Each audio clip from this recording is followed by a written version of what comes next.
I love Minecraft, but lately I felt like there's something missing. You see, I love to explore, but unless I'm finding the newest biome, which happens like once a year now, I basically never leave my base anymore, and that isn't fun. Last year, I created a mod pack called Kota that was supposed to cure my boredom with vanilla Minecraft. It didn't really work, so this time around, I'm completely overhauling my mod pack, turning it into a cozy, adventure-filled RPG experience that we all can enjoy. And just like last time, this mod pack will be available down below in the pinned comment. Welcome to KotaCraft 2.0, Cozy Recrafted. After spawning in and gathering the basic necessities from this village, I began my exploration journey. Starting out in a cave, I gathered the usual: stone, coal, and some bits of iron. Like every other world I play, we're on hard difficulty, so it's best not to test my luck with the mobs just yet. Leaving the cave, I began exploring north, working my way through forested highlands and down into a mystic grove. One of the biggest terrain differences between my original mod pack and this one is the swap from Wilder Wilds to Biomes of Plenty. Biomes of Plenty adds a lot of cool, unique biomes, structures, and blocks that look really polished and super clean. Most importantly, it adds an incredible modded feel to the game without compromising the Minecraft formula. A little further along and it was time to sleep. I reached the coastline and decided to set sail. My goal for today was to collect and explore as much as I could, or as much as my inventory would let me. This mod pack adds a lot of structures, so I'm gonna try and not be sidetracked by too many things, except these. These ducks are cute. Over the hill from the ducklings, I reached my first abandoned camp. These are a simple standalone structure mod created by ArulJZ,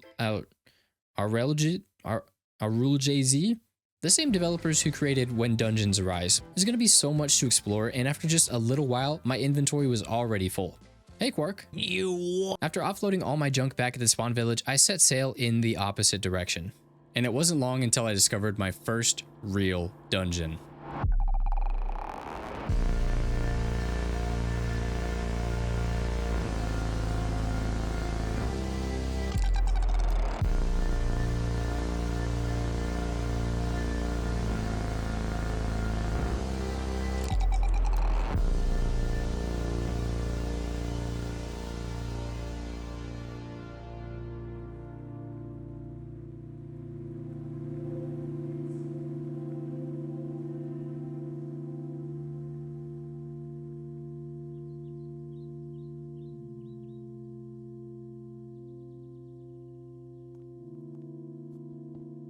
When I set out to make this mod pack, I wanted to be surprised by some of its contents, meaning I didn't look too deep into the mods I was adding. If something looked cool, I added it. Underground Bunkers was a mod that looked really cool.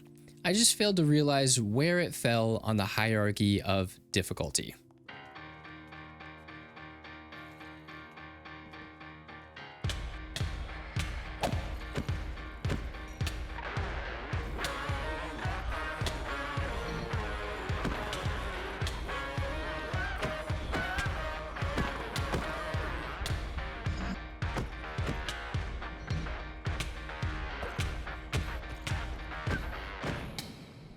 Here's the problem. One of the more RPG mods adds random tiers to all the tools and weapons you craft. So a regular iron pickaxe isn't just regular anymore. There's a chance it can have a 20% increased mining speed, a block further reach, but an even higher chance of being worse. In this instance, I failed to realize how bad my common or uncommon tool rarity was hurting me here. Even with the shields, one of the common negative modifiers is to lose health points. And in this dungeon, I couldn't survive a single hit from the enemies as is, but I got the hang of it. As I crawled through this dungeon, I slowly gathered better gear, more resources, and lots of cool items. It was still a huge struggle, and even after I geared myself up, I was still at the mercy of Lady Luck. I did not expect to come out of here with all this gear, but that's modded for you, I guess.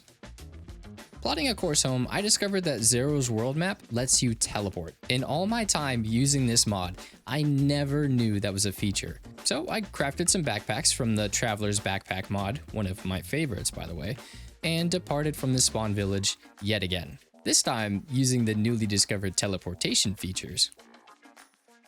Since I skipped the need to gear up, I decided it was time to get back to my goal, collecting any and everything that I can manage. In particular, as many saplings as I could.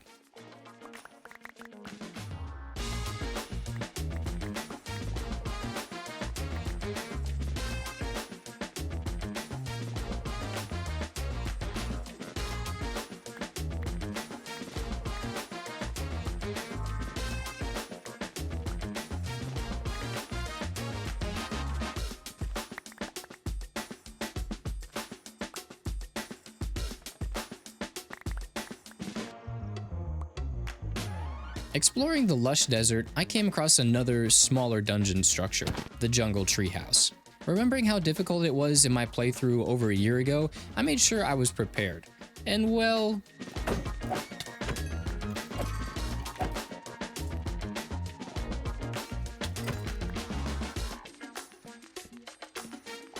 that was a lot easier than I remember. I found a puppy that looks just like my dog at home, and decided to bring him along for the adventure. Soon after deciding he would be safer with some armor.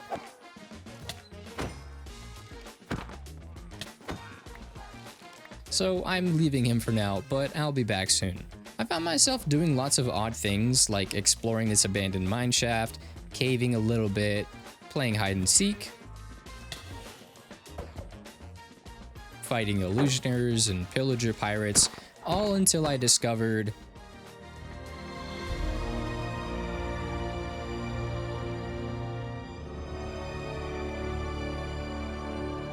I think I want a base here, but not yet. There's a little more that needs to be done. I had a close run-in with an illager windmill, climbed an ice spike and donned my crown, and I conquered a witch villa. All in the search of the last few saplings. This entire time, I've been on the hunt for redwood trees. Not these ones from the Biomes of Plenty mod, but these, the elusive clutter redwoods. No disrespect against the Biomes of Plenty redwoods, I just don't love the vibrancy of the red as much as I like the softer, more earthy tones of the clutter trees. But I've been all over this world, and I have not found a single giant redwood forest. I have another mod installed called Nature's Compass that lets you search the database of all modded and vanilla terrains. My goal was to discover every sapling on my own, and that would allow me to unlock this powerful mod.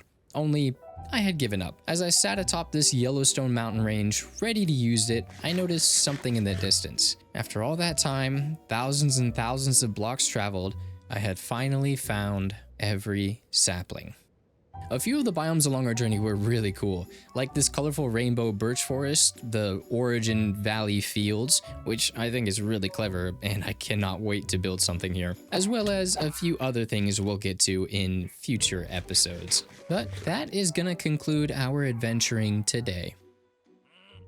Homestead has a very nice feel to it. I absolutely love that name. And I feel like it's very fitting because we're definitely going to be exploring and adventuring a lot away from home. So having some place to come back to called Homestead just kind of feels right, you know? But with that said, we actually kind of need a home. And right now I feel like this little chunk of land right here on like the edge of this main area would be perfect for a little house. Because eventually I'd like to create a sprawling, busy, bustling town over on that side, and maybe even like a castle keep or something like that up on top there. Larger planes aside, today we have a much smaller build. But we can't really do that if all of this terrain is in the way. So I think we're going to go through, we're going to take out some of the trees, and then we're going to level it out just a little bit.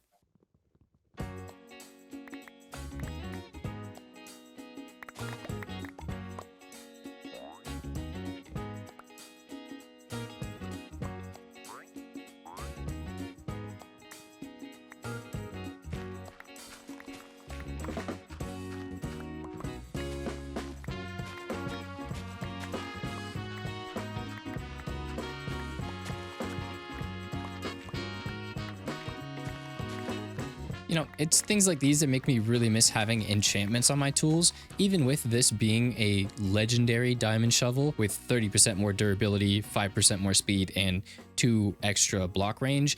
It's just not quite as good as having enchants, and that's something we're gonna have to suck up for a while. I was able to add a bit of enchantment to my gear, but that was from books that I discovered in our dungeons that we conquered today. Because see, the rule that I want to set for enchants is I am not allowed to have them until I complete phase 1 of this world. Sorry, I meant phase 2. Phase 2. So for a long while still, we are not going to have any access to any enchanting.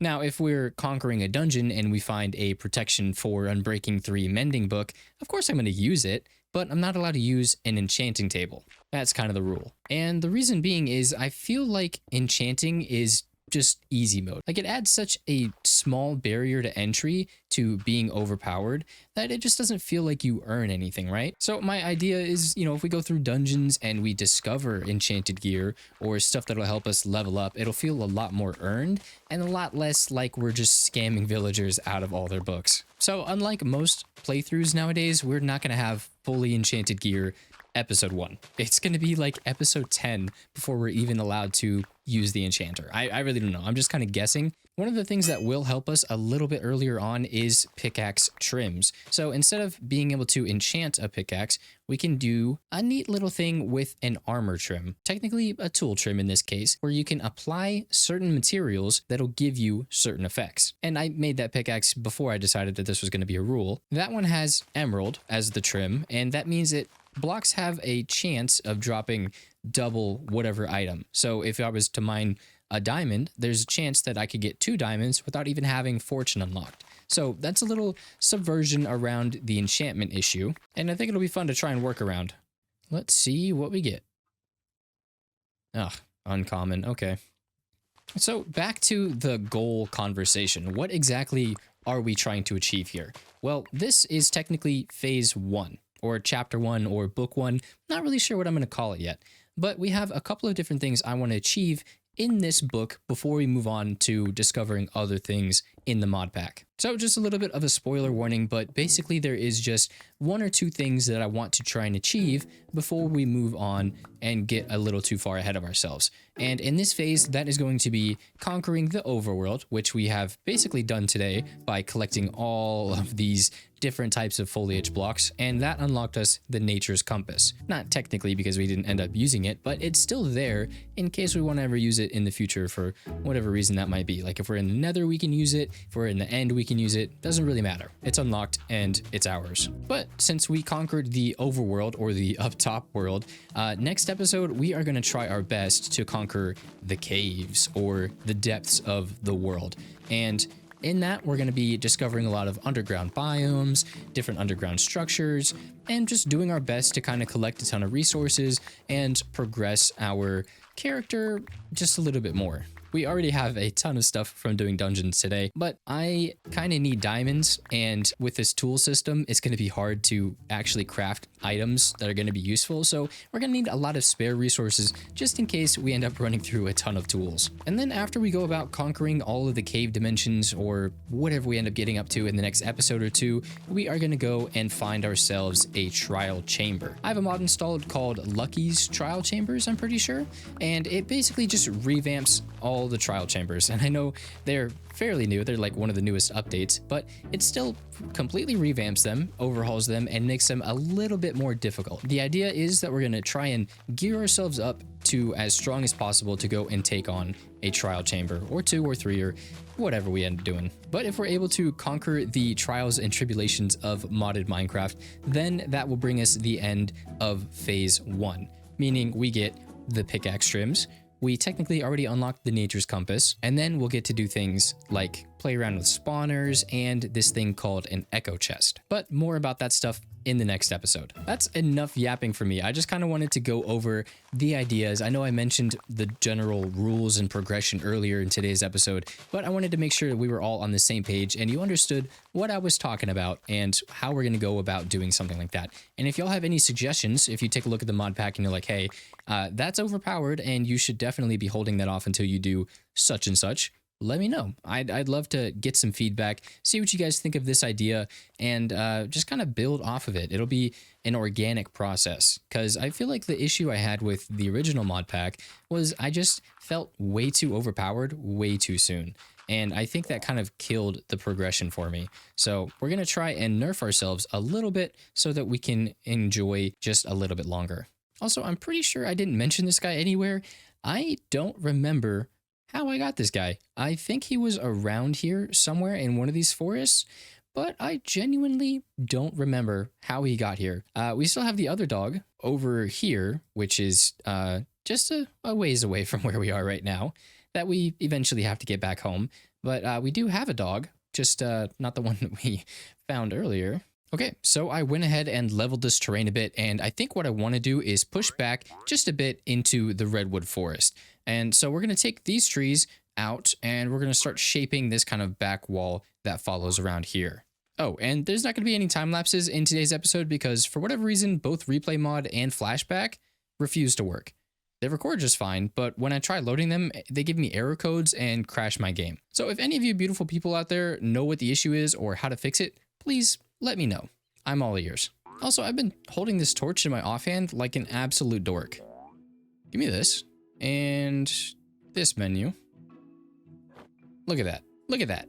It's a swinging lantern on my belt, so I don't have to carry a stupid torch in my offhand. I can carry bread instead. Look at that. And it moves. It moves. That's so cool. Okay, distractions aside. Are you serious? Ooh. No. Distractions aside. Go away. I have a house that needs building. Distractions aside, we're going to build a house. Actually, no, we're going to do terraining. This is all over the place.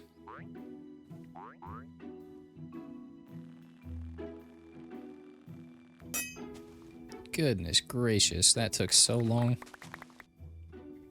This is gonna take forever.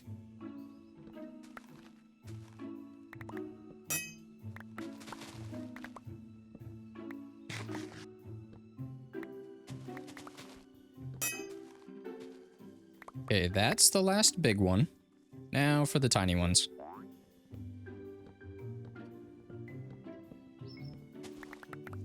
Okay, there we go. All right, now can we picture it? A little cozy cottagecore house sitting right there. Nice little pathway, fields, maybe a bridge over there eventually. Obviously some docks to pay homage to the first time we tried playing modded Minecraft. And yeah, I think this will do very well. Very, very nicely. We even have like a nice little start to a lake. So that's perfect.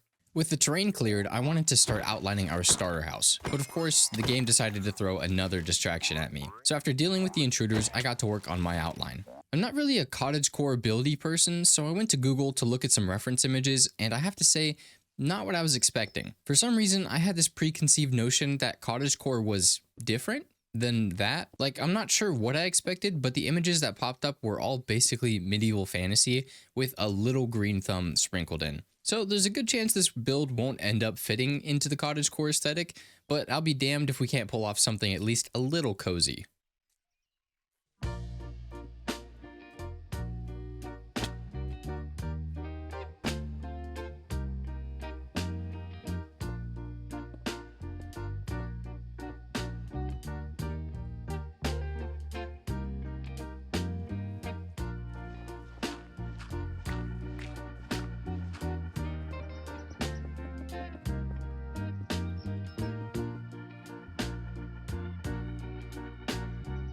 With the outline done, I decided it was time to fill in the rest of this land.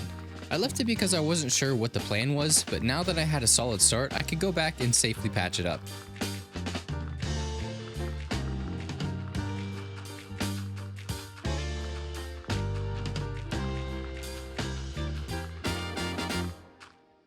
After that, I set some outlines for some paths that I wanted to include around the house, as well as some markings for some future builds.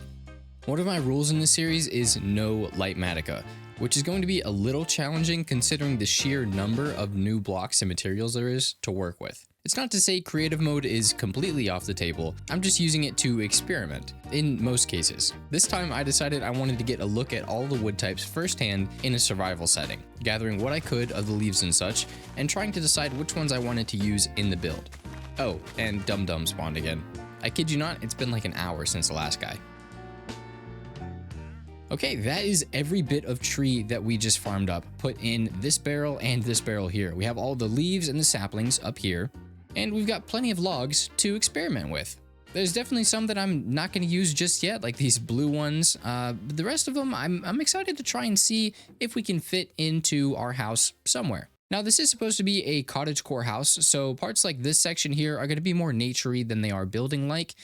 So we're mostly just going to be experimenting, I think, in like this top section and maybe that section back there. I think this middle one right here is going to be more of like a foundation, stony type build. Like you see on the old medieval Tudor ones, they have like a stone foundation and then some wood up top. I think that's kind of the vibe that we're going to go with on this part. So we just need to experiment basically with that back section and the top section there. And there's no better time like the present. So now we can get a really good comparison between the different redwoods. So this is the Biomes of Plenty redwood, and then this is the Clutter redwood. And you can see why I wanted to go for this one over this one. This is just extremely vibrant, and I don't think it's going to fit anywhere just yet. For more of like an earthy tone, I really prefer this wood because I think it looks so much better. The planks as well have like a nice little orangey hue to them. I also really like that. In case it wasn't obvious, this is the wood type I'm going to try experimenting with first.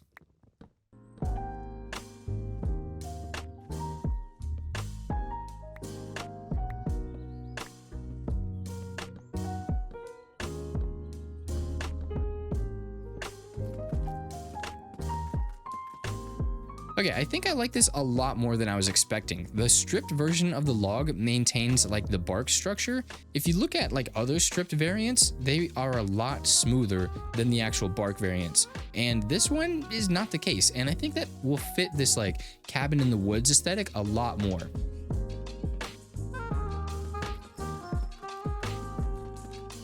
Yeah, I think that's the right choice.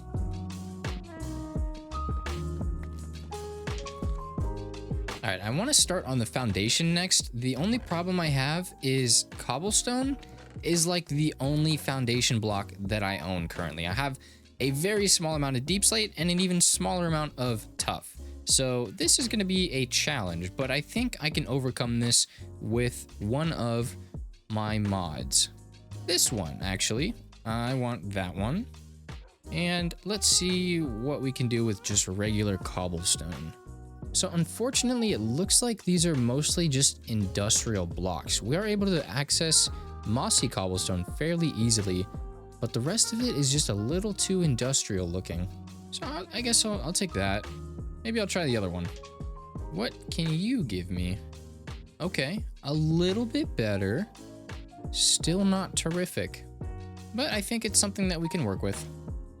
Okay, I think I like this one, and that one the most. This one is a little too much. Don't think it really fits the aesthetic that we're trying to go for. So we're just gonna turn it back into regular cobblestone.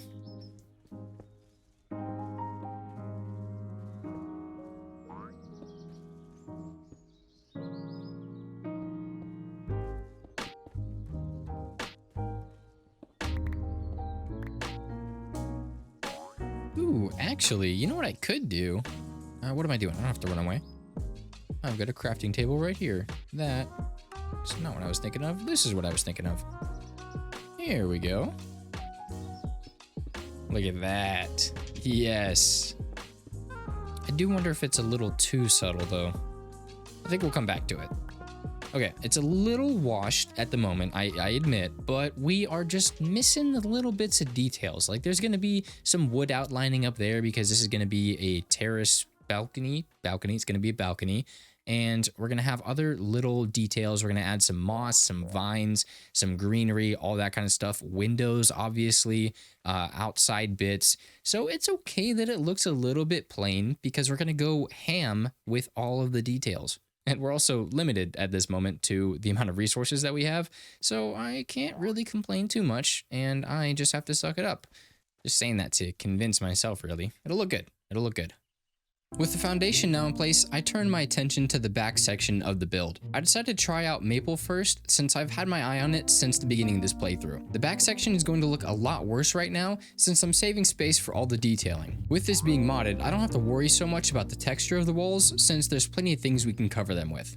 After the back was filled in, I moved to the roof. For this lower section of the cabin cottage concoction thing, I wanted to keep the roof line short and give it the slightest angle. That way it wouldn't stick up too much in the silhouette of the build. I also went and changed this portion of the back wall. The straight line was just killing me to look at. After that was sorted, I finished off the tallest portion of the house, keeping a higher slant than the last section, but still not too high.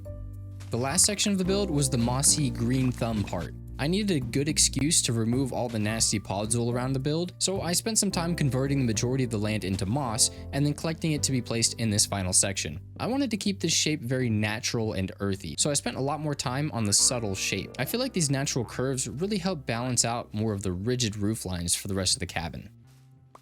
A few more details and quite a bit of time later, we have finally finished or at least polished the exterior of this build. We went through, changed the roof, added some windows, finished off the balcony, finished the chimney, and added lots of greenery bits. Now, it's not to say that this build is completely finished, because I have a little secret. The interior is far from finished, and that's okay. You see, I've done this dance once before in the last modded series, and I know how much time I can spend just looking through blocks and deciding what I want to use and where I want to use it. So I'm not really looking to play that dance this time around. This episode's already running a bit long, and I just kind of want to get it out to you guys, and I don't want to stress too much about getting everything completed today, because we have plenty of episodes to get this done in the future. And it's not like the last time, I promise that. I swear we're going to have more episodes. But generally, we have our outlines for where we want things to go. We're going to have a lot of nature storage over here, some workstations over here, some deeper bulk storage for like our stony, earthy bits, and then our wood stuff on this side.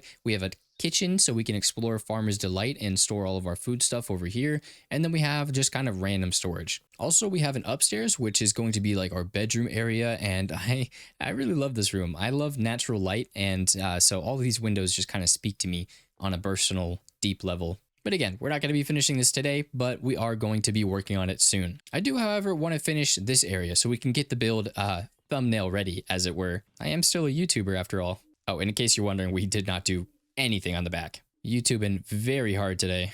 I started out by removing the placeholder paths and then came through with a shovel and created a one wide loose outline. After I got the flow of the paths in a good spot, I started to widen them and add a few texture blocks along the edges.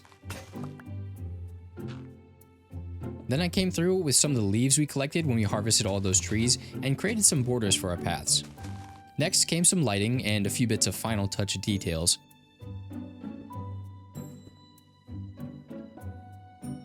I left some of these larger sections open because I want to plant some fields. I'm nearly out of bread, so a wheat field is going to come in clutch here. And these flowers were really pretty, so I planted them near our house.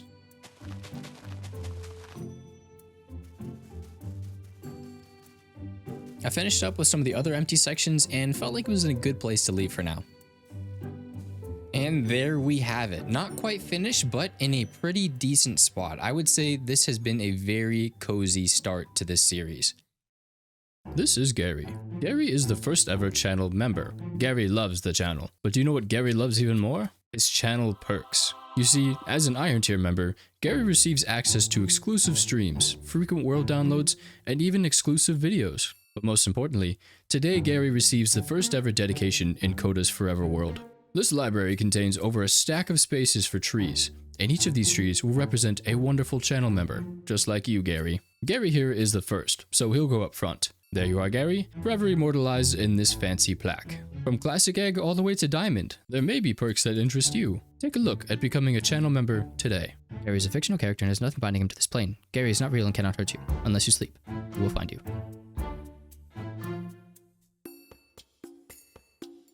This is modded Minecraft, and in order for me to have a chance against any of the other dimensions in this mod pack, I need to make sure I can handle the overworld first. I've already practically conquered the surface, so now it's time to turn my attention underground, meaning I need to take a dive into the deepest parts of our world and come out victorious.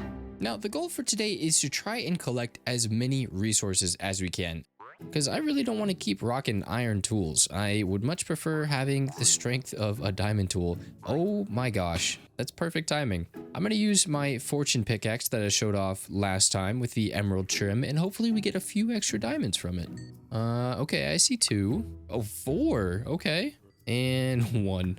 But we need a lot more than that today. I don't really have a goal in mind. I think a stack would be more than perfect. But if we don't get there, we don't get there. If we end up getting more than that, I'll take it. You know, it's not that big of a deal. I'm not too worried about it.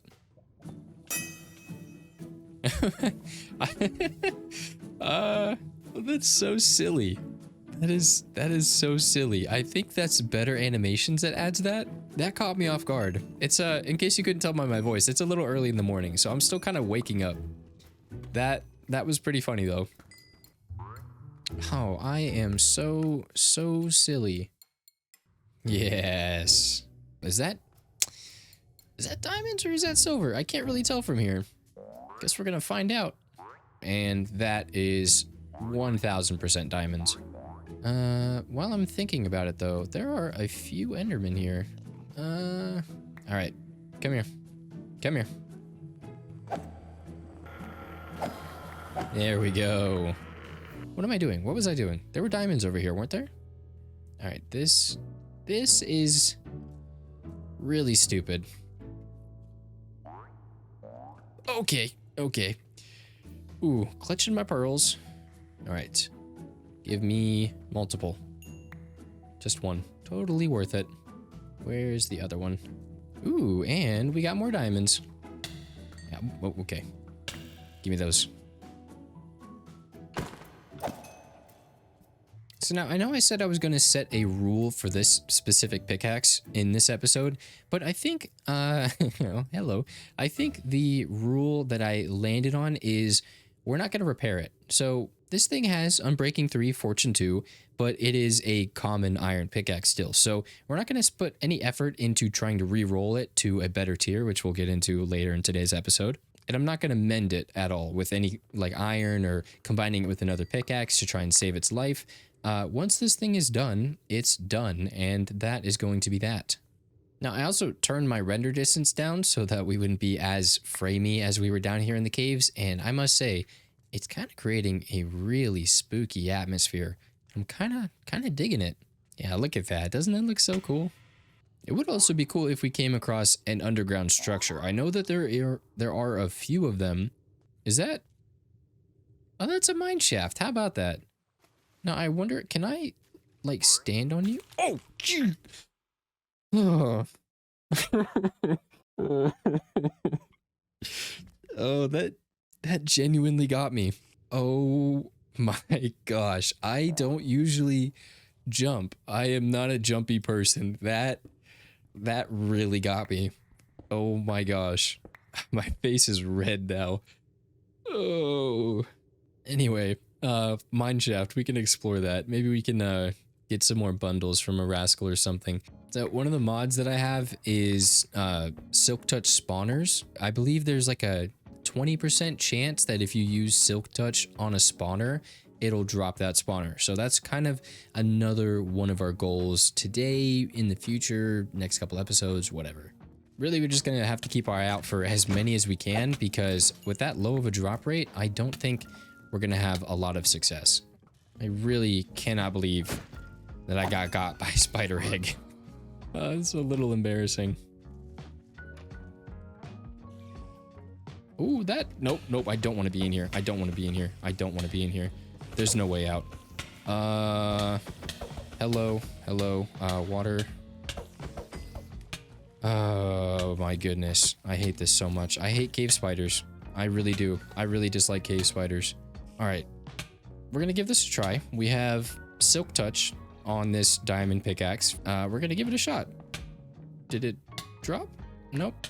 Y'all can just stay over there. Let me just stop it. Stop it. Stop it. Ooh, Unbreaking 2. That's nice. All right, so I know not to go down in one of those again, especially if I hear spiders. That should have been a dead giveaway. All right, back to the caves. Oh, I hear a dude. Oh, there you are. I really love his sound design. Honestly, I think this guy is really fun. I kind of wish that he was in vanilla Minecraft, because this little hide and seek game is actually quite entertaining. Oh, look at that. Easy way up. Now, I do think we passed another spawner, and as much as they freak me out, I would like to try and roll. Now, are you? Yep, still a cave spider spawner. Yes. Silk Touch? Nothing. That's okay.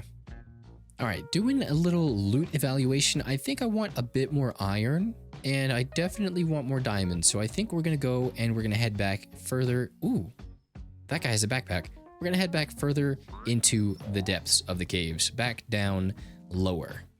After who had it? There you are. It's a chicken backpack. Heck yeah. That'll go perfectly with her hat. Gonna have to take my pants off just to be safe. All right, honestly, I don't want to get too greedy today, so I think we're gonna call it there. I'm gonna collect a little bit more of like the tough, maybe some more deep slate, and then we're gonna try and crawl our way out of here. Ooh, I will take that. Thank you very much. Oh my goodness. That is insane. I was not expecting to get any more diamonds.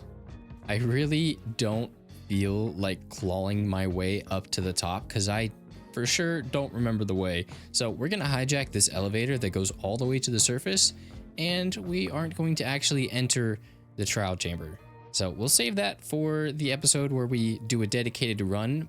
For now, I am just gonna leave. And home sweet home. All right, well, that was a fun adventure, and it was actually very prosperous. We only spent about an hour in the caves, and we were able to pull off this amount of loot. That's kind of crazy. So now is as good a time as any to do a little bit of a tour, going through our front door with a little bit of cellar vibes. This is just kind of an extra excess storage room. Now we also had stairs going up to the second floor. We kind of moved those. You'll see them in a second. Going through here, we have the main hallway. Down there is where our greenery storage is. We're going to have a lot of extra workstations on this side, and then all of our green storage on this side. Moving back through, this is the stairway that now goes up into our bedroom. Nothing really changed up here, but we did include a bed. Back down and across the hallway, we have our main storage room. Very dark, very roomy, very homey. One might even say a little bit cozy. This is basically where we're just going to store all of our junk. Because with modded, we're going to have a lot of just random bits of extra detail stuff that we're really just not going to have anywhere else to put. So we need plenty of chests and plenty of storage. And then through here, out to the right into the kitchen area, nothing is done in this room because, again, we just kind of put up walls. We didn't really decorate anything just yet. I do want to get to this later in today's episode, but we're just not quite there yet. One cool thing is this chimney actually is the chimney on the outside. Like, I rarely am able to line up my chimneys, so getting this to fit right here in the kitchen is absolutely perfect. And that, like, never happens. And finally, out the back, we haven't changed anything about this. Another thing that I'd like to get to at the end of today's episode, but that brings me on to the next chapter of today's episode. If you remember, we have a puppy dog all the way across the world over here. Right here. There's a puppy dog sitting, like, right here. And we need to take him from here to our base.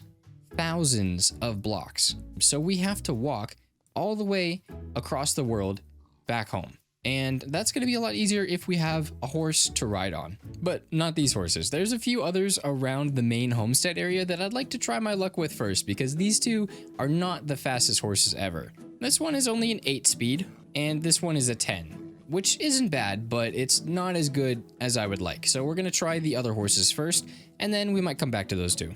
Oh, and I was playing around with adding trees to the fields. Originally, I was just using them to farm up some extra wood for the interior of the house, but I kind of like the way that they look. So they might be staying for now. But there's the guy we're looking for.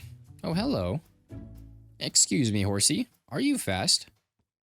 No, you are not fast. Are you? Okay. No, not as fast as I would like. I swear there's more than just those two around here, though. Oh, there's some over there. I could have sworn that I saw more over here, though. Here we go. How fast are you? Ooh, 11. That's pretty good. And I know it's like 1 meter per second faster, but if you calculate that over the distance of several thousand blocks, that's going to save us a lot of time. Oh, and this guy has a lot of health. Anybody else? Oh, look at that. It's another puppy. All right, I think this guy's going to have to do. I'm just going to leave you here, and I have something to do real fast. Oh, puppy dog. Hello. Oh, one bone. It was meant to be. Come on.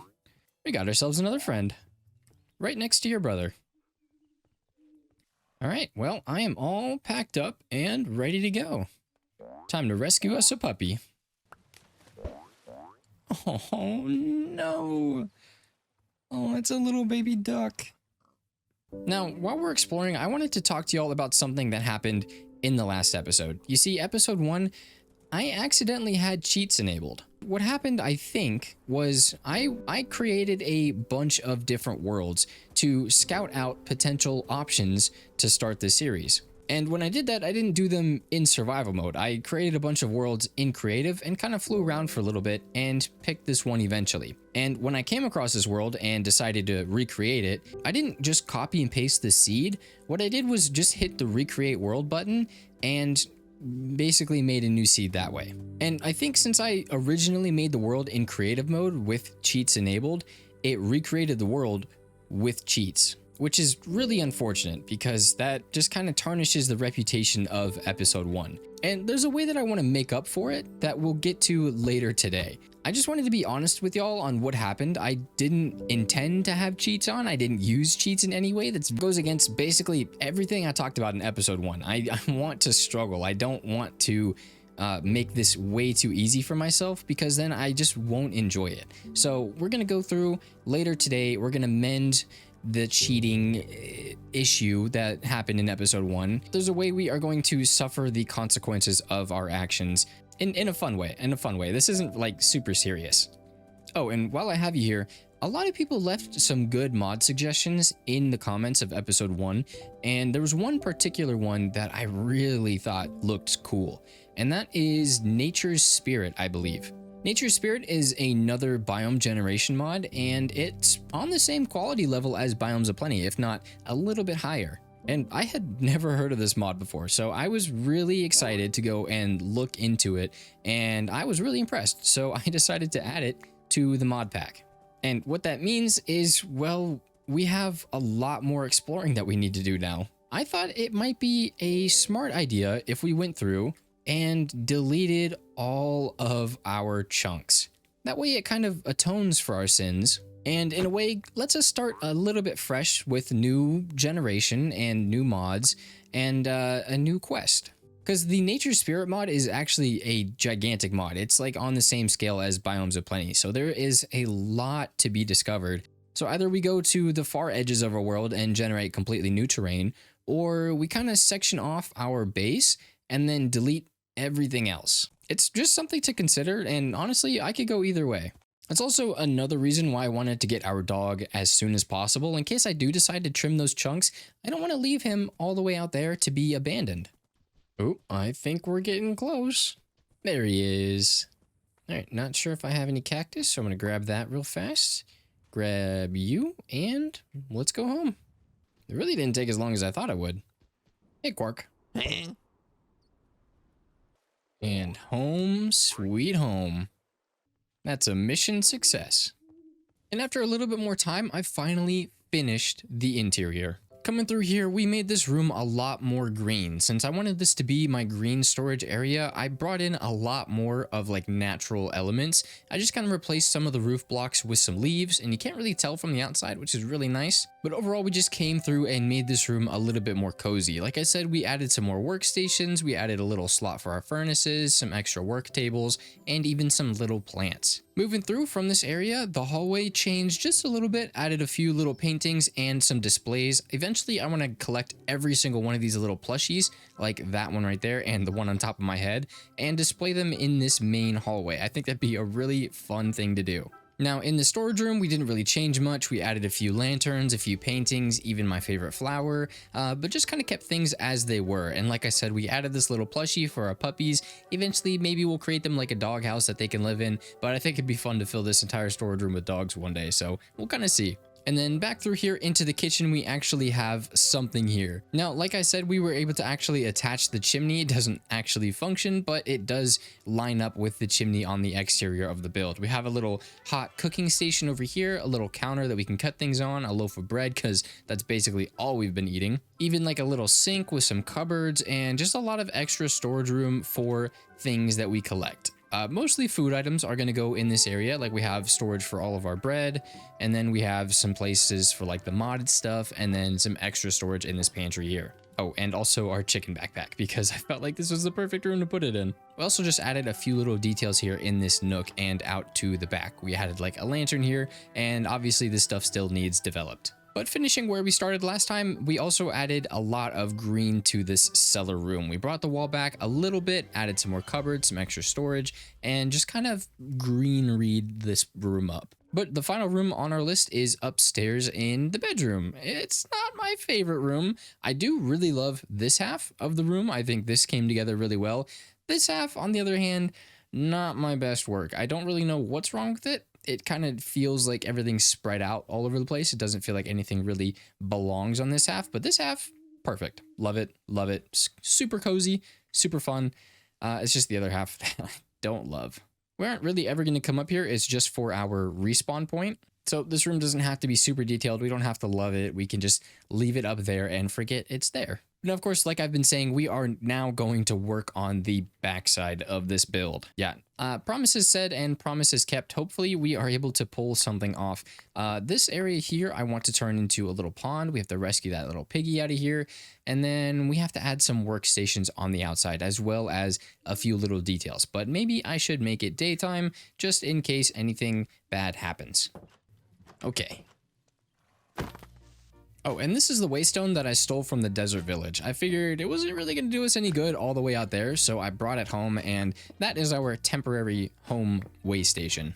All right, so nothing fancy. We're just going to do a soft little border with some cobblestone, some mossy cobblestone, and then we're going to take this down a few layers.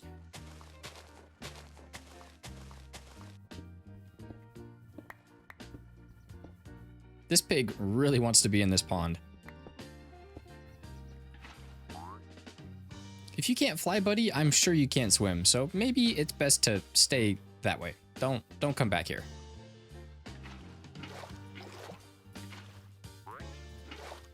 Okay. Not too bad, but we do need a little bit more detailing. Just gonna yoink this.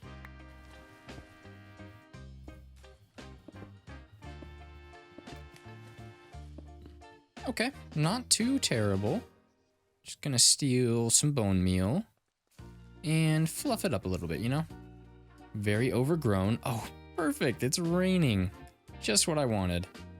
All right, now I've collected a ton of water-based detailing blocks. I just have to find where they are. Okay, definitely you. And some of that maybe. And you. And you. Definitely. And yes, there we go. Okay. Okay, let's do some of you. No? Really? Here. Surely right here. Okay. Maybe you? Oh, okay. I can put you on some rocks. Perfect. And then, oh, beautiful. And then maybe we'll put a big one here. How's that? Okay. It's cute. I think it'll work.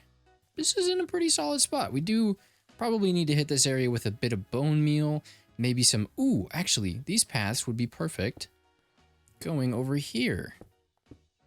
Yeah, okay, and then bone meal. Boom. Perfect. Perfect, perfect, perfect. And I decided to move these horses out into the field. That way they would be out of our way, and lore-wise, maybe they could graze a little bit better out here than they could in the back of my house. And next it was time to work on the detailing of the area on the backside. I went through and got some extra detailing blocks and then made it a little bit more cozy. Next, I turned my attention to the back workstation. My inventory was still filled up from when I was doing the interior, so I really didn't have to run back and forth too much. Now I'm thinking I want this area to be primarily for all of the chipped workstations that won't go and compress into these little tools. So that basically leaves us like 3 or 4 that we can't just carry around with us. So this back area is going to be perfect just to house those. And now this is feeling a whole lot more finished. Obviously it's not quite done, but we are building a house brick by brick. It's not all going to be done in one day. And I'm okay leaving it like this for today, except this needs to go. Perfect. Just perfect. And with that, I feel like we've reached a stopping point in the detail process for the starter house. Not to say that it's like fully finished, but I feel like it's about 90–95% of the way done. And as like a reward for completing the house, I think it's time we've unlocked something. That being the tiered reforging system. It's gonna empty all my junk real fast.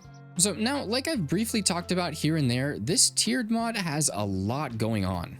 And it's not just whenever you craft new things that you're able to change the tier of an item. You can actually go through and manually re-roll items and try and get a better tier. So what you need is an amethyst shard, which is why we tried to find a geode earlier today, whatever tool you want to redo, and whatever item or mineral that tool is made out of. So if this were a netherite pickaxe, you would need netherite ingots in this slot. And that's a little bit crazy. So before we upgrade to netherite, we definitely need better diamond gear, because diamonds are a lot cheaper and easier to come by than netherite. But basically what you're going to do is put all your items in this section of the anvil, and then you'll hit this button and it'll reforge the gear into a different tier. So you can try and use this system to re-roll a higher item like that. But sometimes it'll take a lot of your items. So that took only 5 rolls to get us an epic iron pickaxe. Sometimes you're just not going to be that lucky. So we're going to try and re-roll a few diamond tools just to show you why we needed as much excess as we did. So first off, we are going to craft a diamond. Let's do an axe. All right, and see, we got uncommon. Now we're going to take this uncommon diamond axe over to our anvil, go over to this reforging tab, put our stuff into the interface, and we're going to try, cross our fingers, and re-roll a better diamond axe. That was pretty lucky, but obviously this isn't the best tier that you can get. So we're going to try, wow.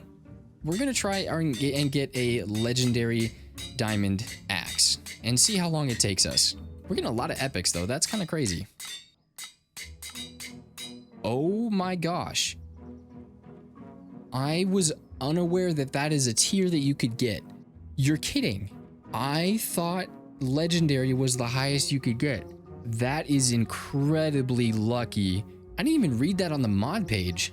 50% durability, 30% dig speed, and 10% movement speed on an unenchanted diamond axe. That is absolutely crazy. I had no clue that you could get that. That is so cool. It's like pink too. That's that's awesome. All right, well, now we have a new tier to chase. That caught me off guard. We're gonna try re-rolling this now, and I'll need another stack of diamonds. That is crazy. Actually, we shouldn't do that. I'm gonna put this back just in case we don't get lucky. We're gonna make another tool. Let's do a sword. Yeah.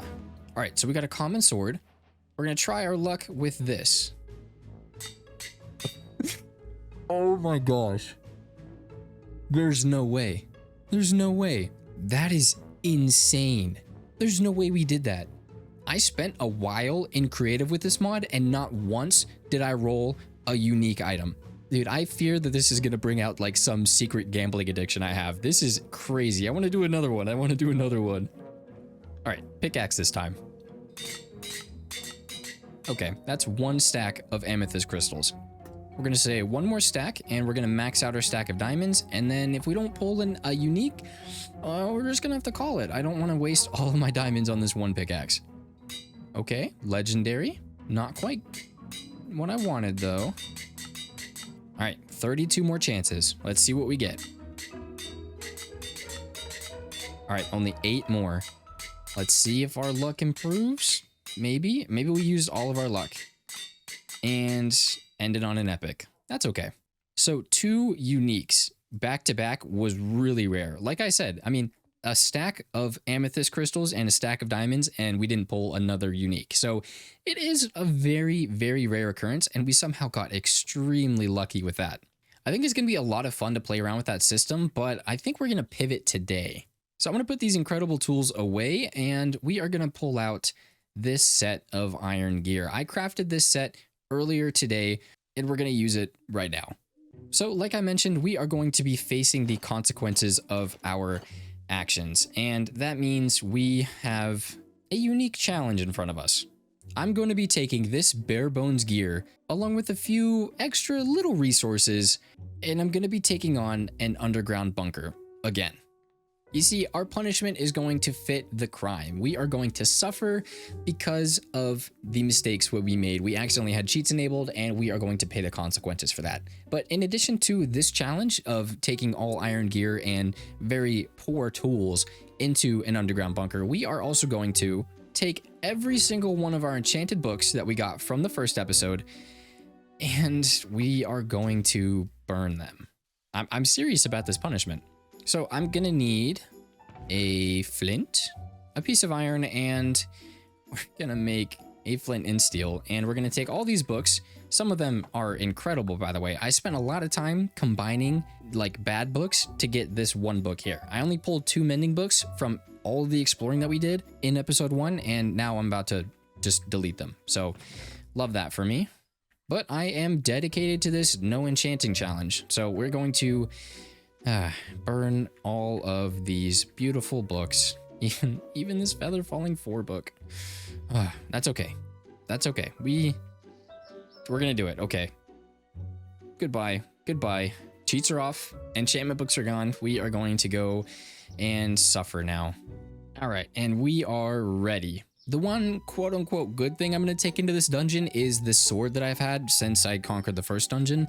But that is basically it. We do have this Silk Touch pickaxe just so we can try our luck at the spawners. It's going to be really bad. I don't know if we're going to be able to get any of them, but we're going to take that just in case. And then a common set of extra tools. This is the backpack. We have 1 extra stack of food and 1 stack of wood. No extra iron, no extra sticks, nothing like that. Just food and wood. And then we have a few extra common tools. Now, in case you don't believe this setup is bad, look at how slowly I'm moving. This is obviously not sprinting. This is sprinting. In case you couldn't tell, I started sprinting. This is going to be bad. First, I do need to stop and grab my bed because I don't want to be respawning over here. And there's actually an underground bunker right here, right by my base. So it's a short walk away. This movement speed is absolutely killer. I hate this so much. Now the goal is to conquer the dungeon. We can find gear and gear ourselves up just like we did the first time around, but we have to go in and come out successful. So that is going to be our punishment. And I don't want to be cocky, but I feel like now that I know how this dungeon goes, it's going to be a lot easier this time around. That's some famous last words right there.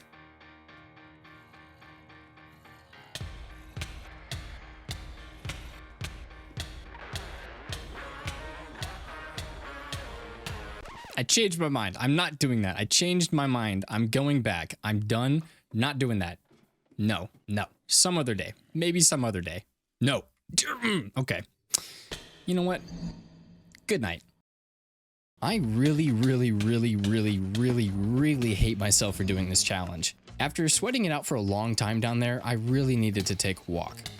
In between episodes, I installed the Nature Spirit mod into the mod pack, so there are a ton of new saplings and biomes to explore now. Oh, and I also cleared out all of my world chunks, so everything that we explored today can be fresh and brand new terrain. But before heading out, I crafted up a bunch of these fabric waystones to help me set up teleportation stations at any interesting points along our journey. I also wanted to get myself a new fortune pickaxe. The one I had been using was nearly broken, and I finally remembered how I got it in the first place. This pickaxe is from playing hide and seek with a rascal, and since I knew where a dual mineshaft was close to my base, I set up one of those waystones and got to farming some pickaxes. Now, these are still iron picks, but what I'm interested in is the enchantments they roll with. I've seen a few of these with unbreaking, mending, and even fortune, so that's what I'm keeping my eye out for. And if I need to combine some of them to get a good pick, I'm open to that as well. But after a while of farming, I ended up getting pretty lucky. Now I was off to explore. I first started north of the base, running into an abandoned camp not too far into the journey. I like looting these, especially because they tend to have some really good enchanted books in them. And I need to rebuild my supply after what happened in the last episode. I was able to find a few of the new saplings and some cool structures to poke around. Eventually, I came across another ice spike. This time finding out there was a huge network of caves underneath the structure that had been there the entire time. It's got several themed rooms that create like a whole spooky, abandoned underground camp mine system, flooded cave sections, all just kind of acting as like a creepy mini dungeon experience. I can't believe this has been a part of the structure the entire time, and I'm only now discovering it. Near the Ice Spike Caves, I also discovered a Starlight Watchtower. The Guardian gave me a little scare, but I was able to take care of them. This dimension is not something I'm prepared for now, so we'll come back to this later.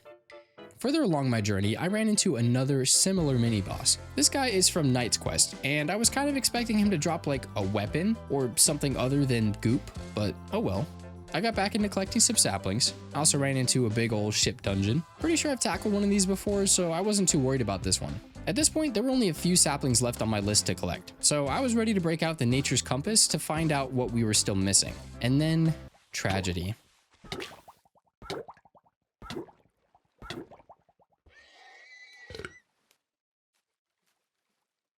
And since I was down, the game decided to kick me again. Yup, a mauler just ate my sword. I was unaware that was something they could do. After collecting myself, I took my anger out on these pillagers, and this bunker, and these caves. And like any rational human being, that wasn't enough to quell the fury within.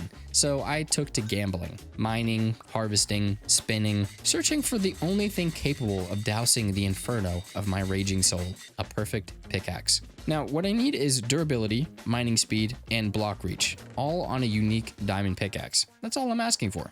And it's like a 1 in 3 chance, so surely it can't be that hard, and surely I don't waste too much. I'm broke. No matter, I'll just take one of the failures and improve it a little bit.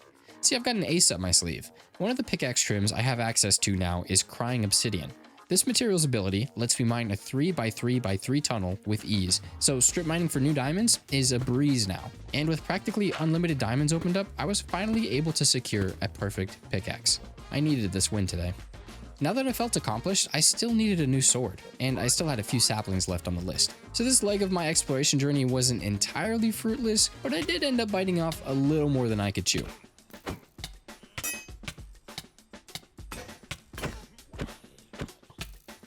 This really is a tragic day. R.I.P. Airhop leggings. You will be missed. Now, it has been raining quite a lot in today's episode. Metaphorically speaking, of course. But there has been a lot of tragic events today, and therefore a lot of metaphorical rain on our parade. And, well, I think we're going to take advantage of that rain, and we're going to try and plant some new fields. You see, this is the wheat field that we've had since episode 1, and it's not that I'm getting tired of crushing loaf. I'm just ready to move on to a different kind of food source. But not only that, I think this place would look a lot better if we actually, well, filled in the field to start out, sure, but also just expanded this and had it a couple of the modded crops added here along the coastline, and maybe just, you know, a few little things to spice up this pathway a bit. Now, first up, I think we have to clear out a lot of these trees. I don't want to encroach too hard on the forest just yet, but I do think we want to push this back maybe to about here, just to give us a lot of extra space for some fields, and then we'll come through and we'll finish off the path along the coastline, and we'll find some place to have some animal pens or something like that. Maybe we'll flip them over there on the other side of the riverbank. Okay, that should do it. And now it's just time to dig away some of the terrain. I think I want to leave like 1 or 2 trees kind of intersecting the fields, but we can start like over here and start to flatten this area out a little bit. Hey there, Editor Kota here. For some reason, OBS decided not to record any of my game sounds for these clips, so instead of a satisfying montage of blocks being dug and rocks being placed, here's a clip of me silently screaming into the void.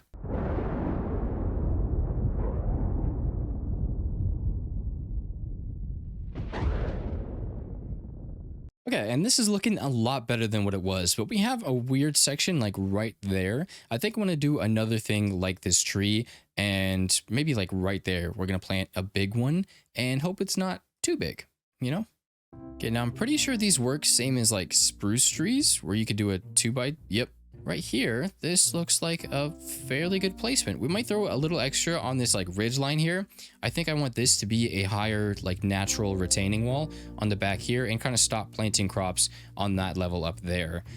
So we might come through and add like some thinner trees on the edge of the forest. I think that would make sense, something like that, and just kind of sprinkle a few here and just kind of blend it the best we can back into the redwood forest, because I feel a little bit bad for deforesting this much space, and I want to return some of that to its original naturey state. But I think this is a good start. I'm liking how this is coming along. All right, we are all tilled up and pretty much ready to go. All we need to do is decide on what crops we want where. And I think I want to do at least one more vanilla crop and then one modded crop if we can. And I think I've got the perfect 2 in mind. Now, I think I'm going to throw a little bit of a curveball into this. I want to use the bigger section here for the beetroot, I think, because I really like the red color of the plant. And then I'm not really sure what the onions look like, so I'm just going to chuck them over here and see how we feel about it. Of course, this is going to be a long process because we don't actually have a lot to start out with, but, you know, we'll fill this up eventually. We have other details to do in the meantime while we wait for all these to grow up. All right, now while we wait for those to grow up, I want to work on expanding this pathway here, which shouldn't be hard. We just need to get more leaves. We need to get some more like mossy cobblestone, some random stuff like that. But all in all, this really won't be that hard to copy and continue along our journey. I decided before I got to detailing, I wanted to expand our wheat field and actually go about filling in all the space that we had laid out for it. Once that was finished, I went about collecting all the materials I thought I might need to continue the path, which meant I needed to spend a little time farming up a handful of trees. After all that was sorted, it was time to just copy and paste what we did in the first episode. I started by expanding the pathway and taking it up into the forest where there was like this naturally formed clearing. And since I didn't want a ton of animals running around and trampling my crops, I leased up the few remaining in the area and put them to the side. Then I turned my attention back toward the path, running back through and placing those leaves we had collected along the sides in random patches. Next was time to detail the ground, so I came through with some coarse dirt and rooted dirt to add a little variety, making a final pass afterward with a few little mossy cobblestone additions, and a little bit of lighting to keep the mobs away. All in all, very happy with how this turned out. And it looks even better with some shaders on. Now we are still waiting on all these crops to grow up so that we can actually fill in the fields like in places back there. It's a little more obvious than looking at it from this angle, but we still need to do that. And I think in the meantime, while we're waiting for these crops to grow up, I'd like to go and try and work on those animal pens that we had mentioned earlier. Now, I would really like to try my best to keep the animal pens on this side of the river. Eventually, of course, I want to try and turn this area into like a fantasy medieval town with like a big old castle keep up there. So if I can encroach as little as possible on this side of the river, that would be perfect. So we might have to try and stuff our animal pens deep into the forest somewhere and a little bit out of sight, which is okay. They're not going to be the prettiest things to look at, so I really don't mind that. But that does mean we do have to pick up our axe and do a little more forest clearing, which kind of sucks, but at the same time, it is what it is. This forest is pretty thick, so I don't think it's going to hurt that bad. And while I've got them on, I wanted to talk to y'all about having shaders on during the playthrough. And it's not something that I really considered before, but I know I've seen it a lot in other modded playthroughs. So if it's something that really makes the difference for y'all and makes it feel like this is that much more whimsical and magical by just having shaders on, it's something I can consider keeping on in future episodes. Shaders aren't something that I really care for. I do like them. I think they look cool, but I also really like the look of the regular game. So if it is something that like the majority of my viewers would like to see more often, I can definitely try and include more shader sections or just play with shaders in general. I really don't mind, but you know, I also don't mind playing without them. Just let me know what your opinion is. Now, at the very edge of our path, we might actually have the perfect place for these animal pens. We have about just enough space for one, maybe right here, and then maybe cut the path like along here. And then in this extra bit of the clearing, we can do another smaller animal pen. And I think the only two that I really want to farm up is pigs and maybe some cows, because leather is a bit useful. But also haven't like seen a cow in a while, so I'm a little bit worried that we might have to go off and find a few. Oh, look, there's one right there. Perfect. So I'm going to try my best to find a few of these animal friends, and we're going to get to building some of those pens. For these type of things, I typically go with a mossy cobblestone and tough combo, but since I've got a lot of excess deep slope, we're going to use that instead. I started out by removing the top layer of land by the onion field, then going through with my deep slate and placing in a loose border. Since I'm not using fences, this pen has to be at least 1.5 blocks tall. But instead of going higher, I dug an extra block into the ground, creating an almost pit-like animal pen. I'll come through and add the details like podzol and mud later. Right now, I don't have easy access to that kind of stuff. This space only had room for 2 animal pens, which meant sheep still needed a place to go. And instead of clearing out a ton more trees, I try to work with the forest and not against it, cutting a path around the trees and building this final pen into the land in a much more natural way. After all the pens were in place, I went through and finished off the shaping, adding in a lot of smoother edges. And with those in a good place, I finished off by returning what I could of this area back into the forest.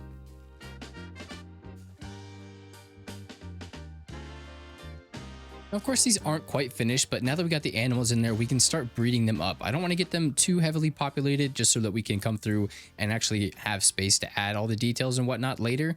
But this is a fairly good start, and we're going to come back through, probably not today, sometime in the future whenever we have access to Silk Touch again, because earlier today I broke my Silk Touch pickaxe, so I no longer have that available to me, but we'll see if we can't fix that later in today's episode. But areas like the sheep pen definitely need some grass in here. I'd love to do some podzol and some mud in the pig pen. I think that would be just perfect. And now that we have all of our food situated, it's time for revenge.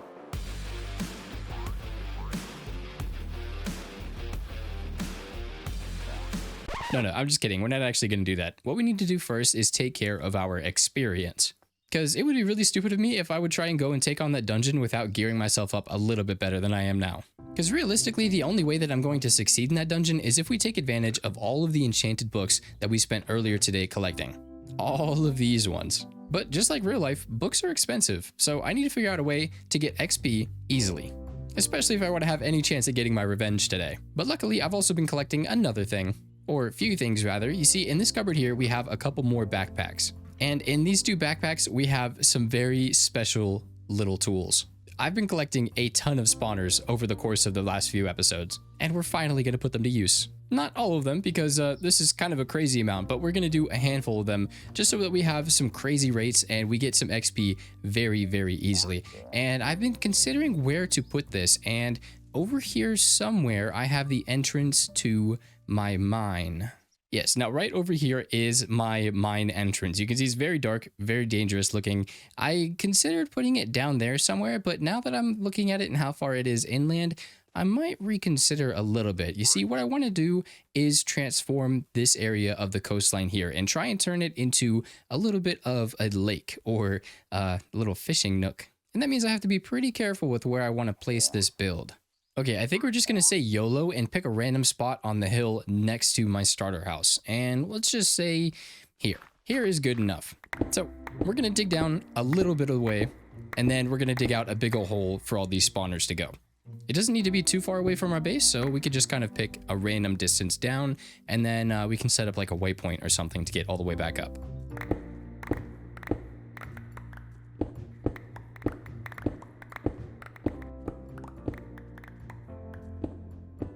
Ooh, we got our first treasure. Yeah, I added a few new mods that my buddy Quark recommended. I will link that video in the description.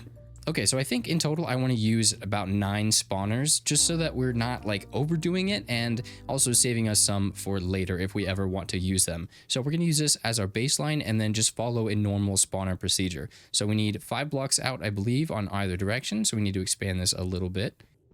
Absolutely love this pickaxe.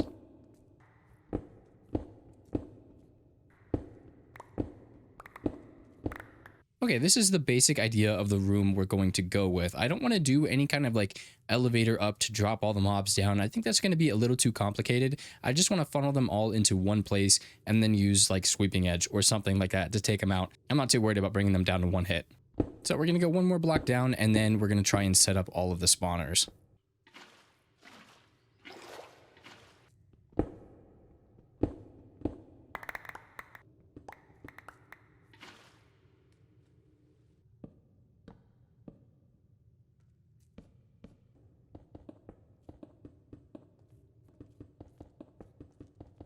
Alright, I'm hearing some weird noises coming from this direction. Okay, not what I was thinking of. You hear that? Oh, hello. Okay. Hi, little guy. What?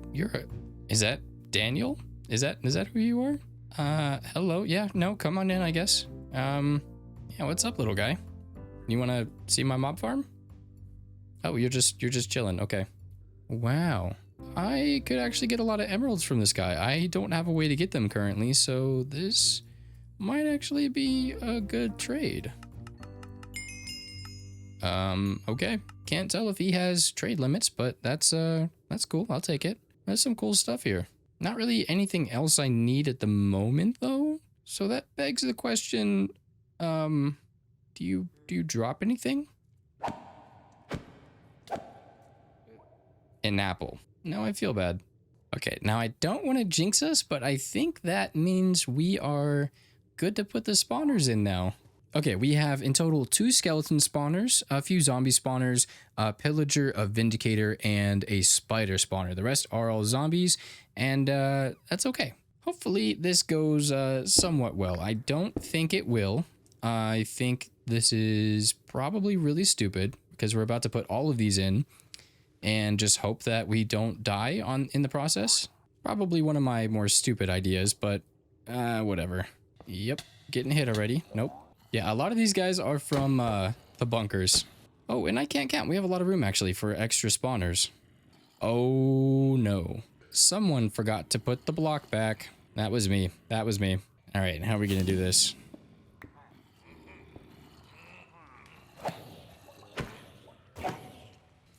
Okay, that should do it. Okay, that might have solved our problem. Okay, this is working really good. You can see I'm already at 35 levels. These guys are spawning pretty fast. When you have 18 different spawners up there, it's like a constant stream of mobs. And it might be a little overpowered, honestly. But that takes care of our XP situation. This room is not the prettiest room ever. I do want to connect it to the surface once we actually get to that point in today's episode. But for now, we just have this waystone to get ourselves out nice and quickly. Now that we've improved the look of that side of our base, this side feels a lot more lackluster. And that's what I want to fix now. You see, like I mentioned earlier, I would love to turn this into a nice, cozy little fishing spot. Maybe improve the lake a little bit, add a dock around here, a little fishing hut. Just expand this area and make it feel cozy and full of life. And of course, with the dock, we also have the ability to start fishing, which fishing is another way that we are going to try and secure a bunch of books. There's a chicken in my window. Hello. But fishing is another way that we are going to try and secure a bunch of treasure books. That way we can get our hands on some fun enchantments and improve our gear. Yeah, you thought we were done with just XP? No, we have one more step to do, and then we can go and get our sweet revenge. But this is going to be a lot of work, so I'm going to stop rambling and actually get to it. And of course, replay mod isn't working still, so you're going to hear a good old-fashioned time-lapse talk over. I really wish I could figure out what's wrong with my replay mod and why it won't work. It's not even just replay mod. Flashback doesn't work either, so there's some weird underlying issue that I can't find that's stopping both of these mods from working. But anyway, I kept going back and forth on how I wanted this dock to look. I really wasn't sure where it should go and where it would look best, so I spent a good chunk of time just kind of staring at the space and expecting an idea or a plan to pop into my head. Eventually I gave in and just said screw it. I grabbed some blocks I thought looked nice and just started working on it. I don't love the way it turned out, but I know these are the very early stages and I really just need to focus on adding more and more details for this to come together. With that in mind, I turned my attention underwater. There was a lot of digging to do, and before I went insane from how slow my dig speed and movement speed was, I decided to spend a little time improving both my tools and my armor to work a bit better under the water. Digging this space out gave me a lot of time to get acquainted with the new mining chest mod. I have a feeling I'm going to need to tweak the configuration for this mod because the rate they were spawning in felt a little bit excessive. And this chunk of time digging, I got each and every one of the chest rarities that I'm aware of to spawn, including this legendary one that spawned in with a bunch of lightning and loud sounds that of course I wasn't recording for. After all the space had been dug out and the shaping felt good enough, I came back through and replaced it all with dirt. I didn't want it to stay that way, so I grabbed a spare bottle and started converting the top 3 layers of dirt into mud.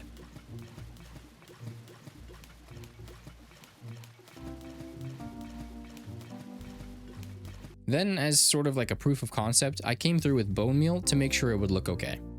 Feeling alright with that, I added some patches of gravel and sand to the lower portion of the lake bed before going over it all with a healthy dosing of bone meal.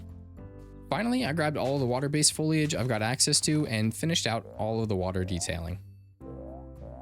Now, I am very happy with how this turned out. We were able to add quite a bit of life and just fullness to this area, and it just looks really good.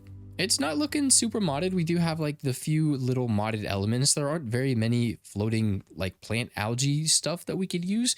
This is basically what we're limited to until we find some other floating plant, but I think that's okay. I could always use something like leaves in the water that might give us the impression of floating algae, but I also play with the bushy leaves on, and at least in this mod pack, and I just don't think it looks quite good having bushy leaves in the water, so I'm okay just sucking it up and leaving our little floating details to just some lily pads for now. Now, of course, I do think this all came together very, very well, but there are still a few things that we are missing. One, handrails, that would be nice. Some way to connect it to the actual terrain on the backside, and then this little build here. I think I'd mentioned earlier that I wanted to do a fishing shack of some kind, and that is exactly what this is going to be. Not only that, I want to make this build pay homage to the first time that we ever played modded Minecraft. We're going to try our best to make this look like that first starter house we made. And once we get that sorted, we're going to use this build as like a storage, I think, for all of the fishing stuff that we get. Because again, remember, all of this area is literally just for me to stand here and cast a fishing rod. A little bit excessive, but you know, it's me, so makes sense. But no, there are still quite a few things to finish up here, so we're not quite to the end of this build yet. We're going to keep working, keep plugging away, and I think this is what we are going to work on next. And then the accessory stuff. First, I decided the land being level with the dock was really throwing me off, so I lowered it down a block. Then I got what I like to call a brain bug that completely altered the course of this build. You see, I had been struggling wrapping my head around this coastline and connecting it to the dock. Anything I could think of just felt strange or out of place, until it hit me. I was trying to bring the coastline to the water, when in reality I should be bringing the water to the coast. So that's what I did. I followed the curve of the coastline from the edge of our starter base around to the connection on the far side of the docks. removed all the terrain, brought it down to sea level, and filled it in with all the details. And instead of having the fishing shack in an awkward place, now I could connect it to the edge of the terrain and create a foundation that's set in the water. And this felt so much better to me, but something was still a little off. I decided to work on the shack a little bit, and then I went to bed. The next morning I logged on, and without even recording, completely changed the dock again. Now this feels perfect. Consider the brain bug squashed. With that settled, it was time for the easy part, the shack. Back in the first ever modded series, we went with a cottagecore meets Bass Pro Shop aesthetic. That amalgam of genres led us to using a combination of oak and spruce log variants to build a cabin, with a sort of Lincoln log approach. For the roof this time around, I opted for using Macaw's roofing variants, just so we could try and bridge the gap between the first season and this season's starter bases. After the build was settled, I worked on developing the interior. This space is going to be mostly for storing all the junk that we get from fishing, so I'm not worried about making it pretty. I would like to try my best at emulating the overly cluttered feel from season 1 all over the dock, but I wasn't really feeling any interior detailing right now, so I moved on to finishing the coastline. There were a few more bits of details I wanted to add here, mainly bringing in some boulders like the ones we put in the fields earlier today. I think these types of rocks could be a fun staple in this area. Definitely something I'd like to incorporate more of in the future. What do you think, Quark? With the levels taken care of and the docks finished up, I was able to easily add several new enchantments onto my armor. Now with this, we shouldn't have any trouble against that dungeon, which means we have some unfinished business to take care of.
Now that dungeon gave us quite a bit of good gear and a lot of good enchanted gear. And you might be thinking, Kota, why are you collecting this iron gear? Isn't that basically useless?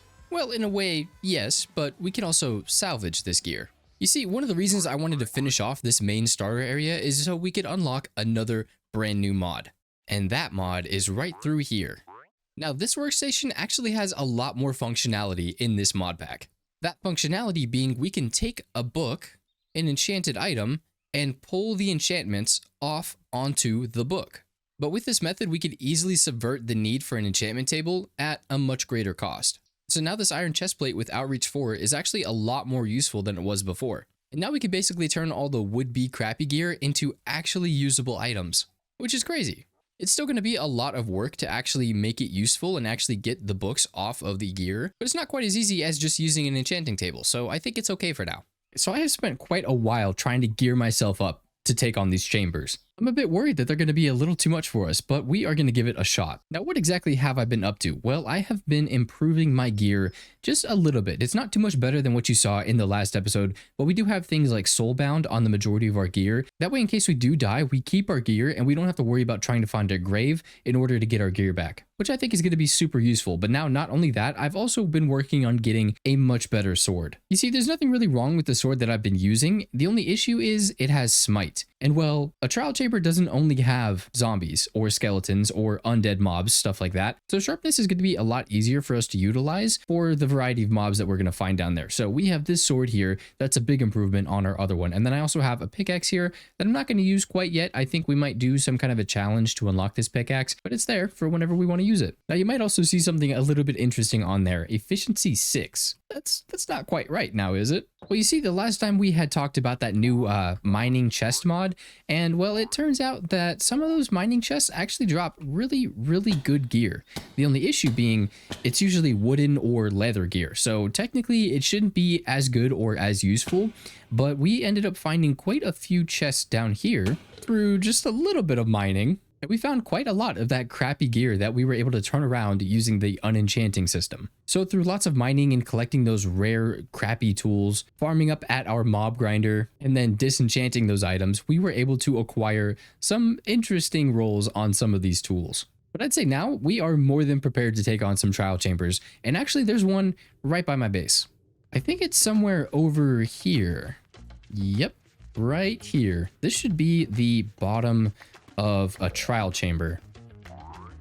Oh, hello. Let's just keep you in there for now. I might come back to that.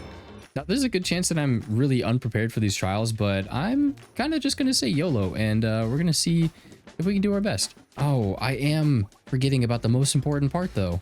I will be right back. How on earth could I forget these? We wanted a challenge, right? This should be a little bit better.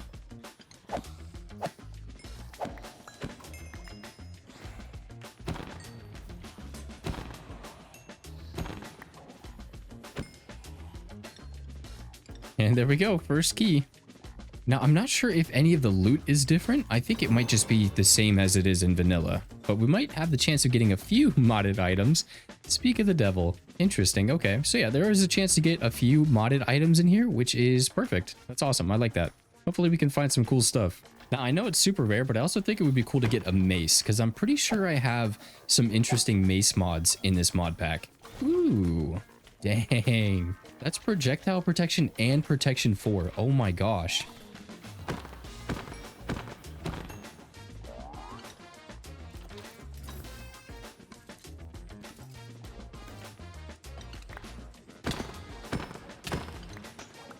We're getting a lot of keys, but I don't think I've seen an ominous vault anywhere. I'm gonna have to keep my eye out for one of those.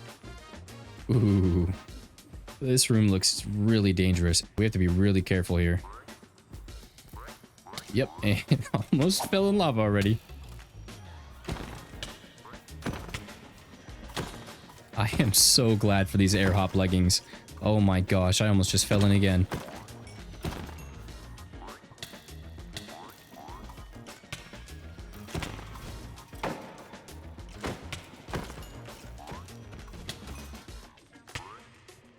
Oh my goodness, is that it? That was a little intense. Not gonna lie. Holy cow. Now, I believe these ones should be the ominous vaults, yeah? There we go. Okay. Oh, okay. Oh, okay. Okay. I will take that. Wow. All right. Very nice. Thank you. These rooms definitely feel a lot more ominous than the vanilla ones. My goodness. This thing is huge. Oh, gosh. Oh, an iron golem spawner? Are these... Am I supposed to fight you? Oh, God. This is going to be stupid. Are they friendly? Nope, they are not friendly. I really hope it only spawns one at a time. Goodness gracious. I was worried that was going to be a lot worse. Ooh, we got another chest plate. Is this one going to be as good as the other one? Ooh, okay, so it's the same thing. They both have projectile protection, protection 4, and fire protection. That is crazy. And the fact that we can like pull it off with our unenchanted system is even like that is just crazy. That's going to be so overpowered. I can't get over how massive this place is. It's so cool. A witch spawner. Ooh, that's interesting. I want your chest plate, sir. Please drop it for me. No? Okay. I want your chest plate, sir. Please. No. Yours? No. Darn. These zombies are really tanky. Is that green fire? What on earth is that from? Oh, we got another chest plate. Let's go. Yep, same spread. Some golden carrots. Okay. Potion of something. Regeneration. Yep. Okay. Any more chest plates? No? Ooh, we got a helmet. Is that going to be any different? I wonder. Guess I should finish with these guys first. And get rid of you. Okay, same spread. I like that. Ooh, hello. Oh, there we go. Breeze spawner. Now, are you guys any tougher than in vanilla? You're more so just annoying. You look a lot bigger. And 200 health? Is this like a boss or something? Hello? Anything interesting? It looks like just regular breeze rods, but they're gonna keep spawning, I guess. Oh god, I hope that we don't have to fight too many of these. You know, I thought it looked a little bit bigger. Okay, only 2. Did we get... We got 2 ominous keys from that. Now, is there an ominous vault anywhere? Because really haven't seen too many of those. Getting a lot of keys and not a lot of vaults. Ooh, a book. What is this? Looting 1. Okay, thank you, game. Appreciate that. Blow through. Interesting. Haven't yet to hear of that enchantment. What can we put it on? Bows. Okay, so I'm gonna guess that's like piercing or something for a bow. Could be useful. Could be useful. I'm not gonna complain. I really wish there were more ominous vaults, because like, what have we found? One ominous vault and we have 7 keys to go. Really hope that there's more somewhere, like just a room full of them. Ooh, he's got a backpack. Okay, I will take a free chicken backpack. I'm pretty sure this is like my 3rd one that I have now, but you know, I'm never gonna have too many chicken backpacks. The more the merrier, if you ask me. Now, we found a gigantic breeze spawner. I really hope we don't end up finding like a giant iron golem spawner. That would be probably really hard to take on, because those guys have quite the reach. Ooh, there we go. Finally, an ominous vault. Gosh. Love that we waited that long for that loot. Love that. Oh my goodness. That kind of surprised me. That looks super menacing. Holy cow. You know what? I should probably bring out my smite sword if I can. Yeah. It's gonna make this guy go a lot faster. Goodness gracious. Oh, only one of those? Okay. Ooh, oh my gosh. Okay. All right, so 3 ominous vaults and we got ourselves a heavy core. That is some pretty good luck. Wow. Okay, not the best boots, but you know, whatever. Free gear's free gear. And is this another one on the other side? Okay, 2 ominous vaults. Can we pull back-to-back heavy cores? Not quite, but that is a-okay. I will take 1. That's pretty much all I needed. I think it'd be cool if we ran into another one of those boss rooms, but instead of like a normal mob, maybe it was like a creeper or something. If I were to face like a gigantic creeper, I think I might crap my pants. Not gonna lie. Oops, some more breezes. And normal ones, it looks like this time. Which means hopefully we can get a few more breeze rods than we have right now. Oh my gosh, it has been like 2 hours.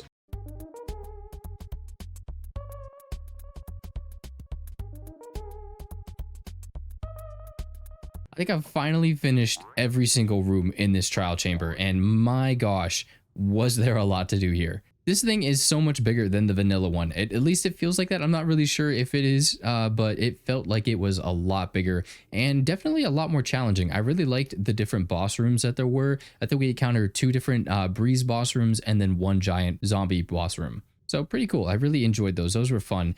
And most of the rooms were actually pretty challenging. So I'm glad that we were able to gear ourselves up before taking on this challenge. And again, this mod is called Lucky's Trial Chambers, I believe. And so if y'all want to check this out for yourself, that is the specific mod in the mod pack. That was quite the challenge. And I must say, we came out of there with a ton of loot. We've got a ton of these extra special enchanted gear that we're going to try and pull off later today, but my gosh, we came out of there with a lot to show for it. And I was even considering doing multiple trial chambers today, but that took so long that I think we're just going to stick with the one, and we're going to move on with today's episode. And it turns out all that overpowered gear with every protection on them cannot be used on another piece of gear, which is fine, I guess. I'm only a little bit disappointed. But now that we've conquered the modded trial chambers, I think I want to spend a little bit of time peacefully detailing. You can see the stink cloud hasn't even worn off of me yet, but I think I want to spend some time now and finish up the details on the dock, because I really love how the pond itself looks, how the lake looks, and I just think the dock is now lacking and doesn't feel right. So I want to spend a little bit of time detailing up. We're going to finish the interior of this space. We're going to finish maybe some details out here on the path. But I think it's time to get this settled. You know, it's time to make it actually look presentable. So that's what we're going to do.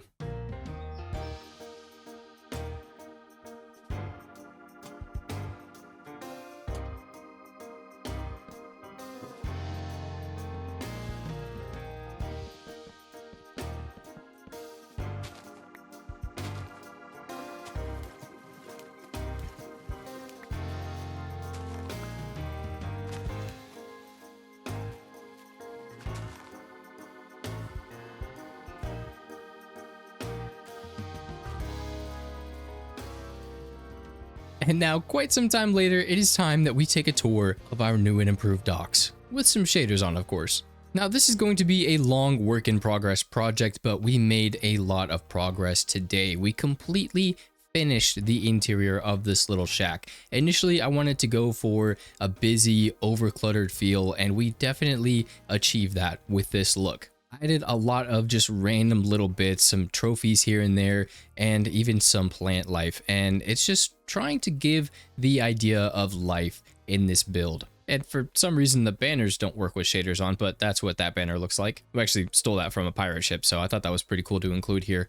But yeah, not a lot of space. We definitely used every little inch of it, and it turned out really good. I'm really happy with this. But moving along on the backside, we also continued those same principles, just giving it overly cluttered, tight-knit, packed-in space with just lots of boxes, lots of different stuff just all around this dock.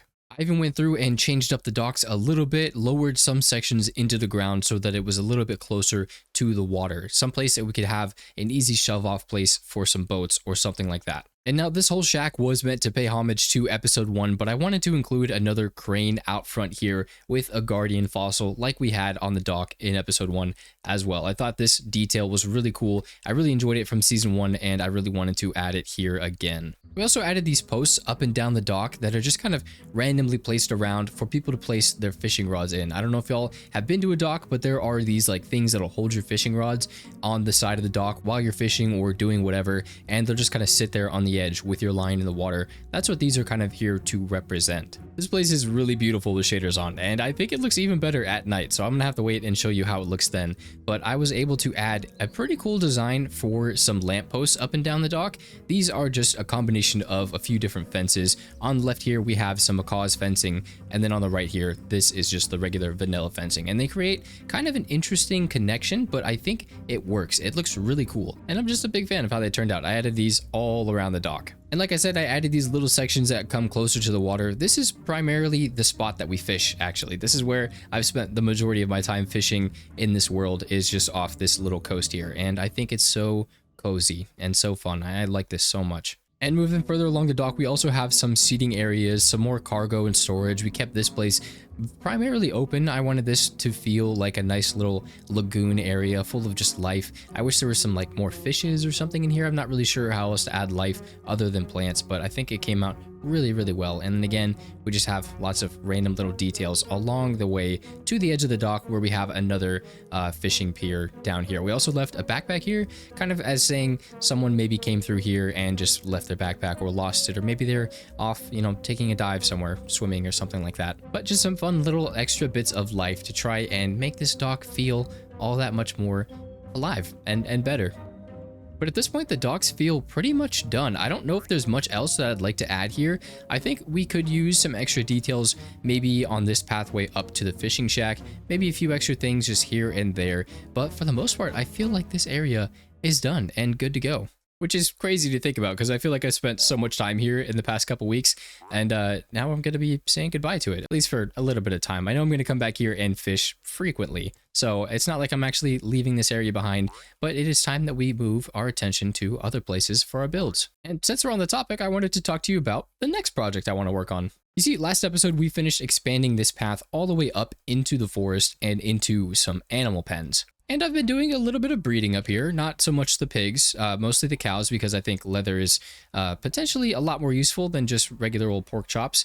And we even have a goose pretending to be a cow. What? I might have to come through here and rename that little fella. But these are the animal pens we finished up in the last episode.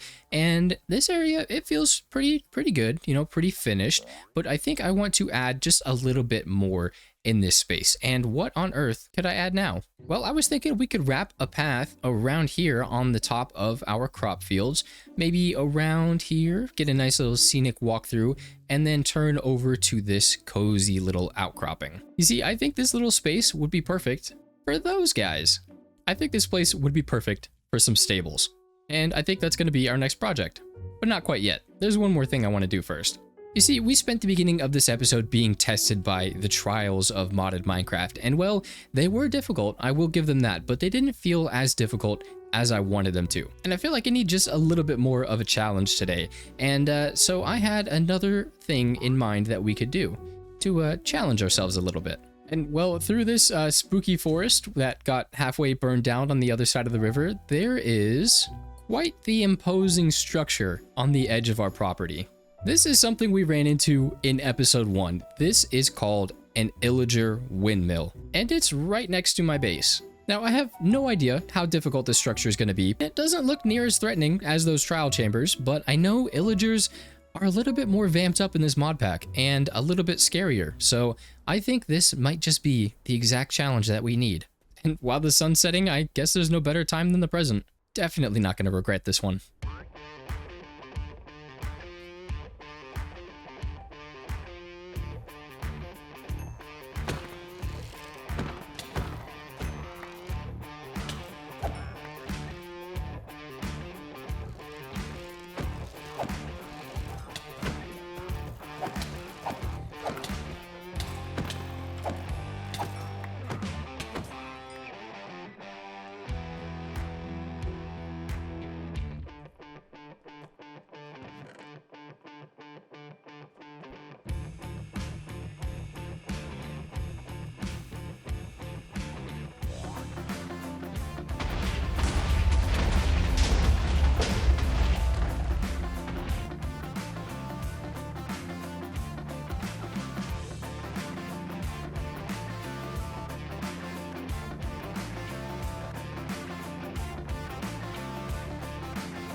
Well, that was kind of disappointing. Guess I'm going home. I think it's so hard to tell like which modded dungeons are actually going to be a threat and which ones are just kind of there, which is really unfortunate because some of them look very imposing and others don't look threatening at all. Like the underground bunkers, they look like they wouldn't be a threat, but those were some of the toughest dungeons I have faced so far. And that one was a little bit of a disappointment, if I'm being honest. And well, on the bright side, or the dark side, I should say, we can take a look at the dock at night now. Pretty spooky, right? Pretty eerie. I like it. I like it. Yeah, same shot from earlier. Very spooky. Very cool.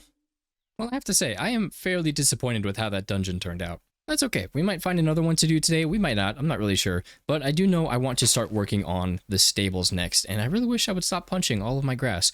But I think right there, we can picture it, right? In between those trees, nestled in like we did our animal pens. Nice little stable for these horses. What do you guys think? You like it? You like that idea? I think it'll be cool.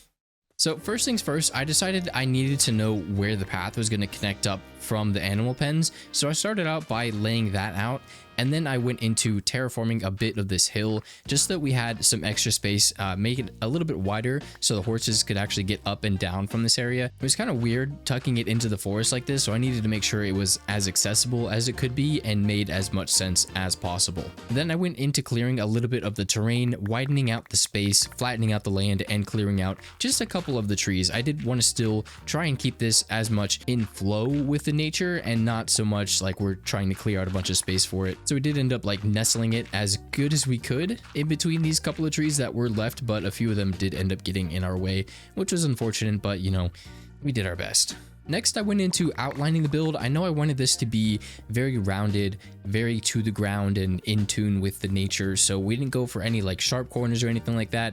Tried my best to give it these nice natural curves. I even threw it on a little bit of an angle because I'm really bad at those, and I really just need to try and practice and try with the angled build. So the more that I do, the better. I think, you know, practice makes perfect, so we're practicing today. And it really wasn't too hard. I basically just needed to set an in point and an out point. One side is going to be for the stables, one side is just going to be for me. So not too much to worry about functionality wise. It's kind of flexible. And of course I'm going to call it a theme, but really it's just the block that I have the most of. So we're going with the deep slate for the majority of this build, keeping the same palette from doing the animal pens in the last episode. Honestly, I like the way that the deep slate looks. I think it provides a nice contrast for the other brown tones in the area. I think the black and the dark grays look pretty good here, and I ended up going with a little pop of color. I wanted to use at least some modded blocks in this, so I tried to find one with a trapdoor variant that I liked, and I ended up going with Nature's Spirit maple logs for the trapdoors and the doors on this, and I think they look pretty good. It gives us a nice little pop, and it doesn't bring away too much attention from the rest of the area. I think it works pretty well. After I got all the walls up, I worked on the roof. Didn't really have a fixed plan for this. Again, just going for like rounded shapes, so I did my best to create a nice curve that wasn't like too smooth, not too harsh. Tried to level out some areas, make it as smooth as possible, and just again as earthy as I could. And then with the walls and roofs in place, I went in for the final details. Now this build gave me quite a lot of trouble, and I don't know what it is about it. I really struggled with this one, and after we got all the details in, it felt much better, but initially I was questioning a lot about what I was doing. But I just stuck with it and decided to keep adding and adding and adding, and I think we landed in a fairly good spot. Of course, it's not like a stunner. This isn't a build that we are going to go, hey, look at this one. Look at what I just did. It's not one of those builds. It's kind of why we tucked it back here. I knew it wasn't going to be really pretty. I really wanted to just try and blend it into the nature best I could. And we just kind of did what we could with the... if I could get up here, did what we could with the restrictions that we gave ourselves. I don't think it turned out too bad. And that wasn't even the front of the build. This is technically the front that we're going to be seeing the most often. This angle was the one that I was worried the most about, and honestly, I really don't think it's that bad. I kind of enjoy it actually. Now I came through and added just a lot of life into the area, areas where we could feed our horses, areas with extra supplies and stuff, and then of course spaces for our horses. This one is kind of an idiot. He won't get down from there. Not really sure why, but he can't get out. I don't think there shouldn't be any way for that one to get out. This one is much cooler though, because he doesn't try and escape near as often as this one. Inside here, we just have a few more crates, extra food, and lots of apples to feed our horses, because we know they love apples, especially the really fancy ones. But now that the build is all finished up, I think it's time that we give our horses some names. And here we have, because he's kind of an idiot, Elmer Fudd and Jazz Hands. Why Jazz Hands? I don't know. It just came to mind and felt like I wanted to name my horse that. So we have Jazz Hands and Elmer Fudd, who won't get down from the wall. Love that for him. Honestly, not upset with how this build turned out.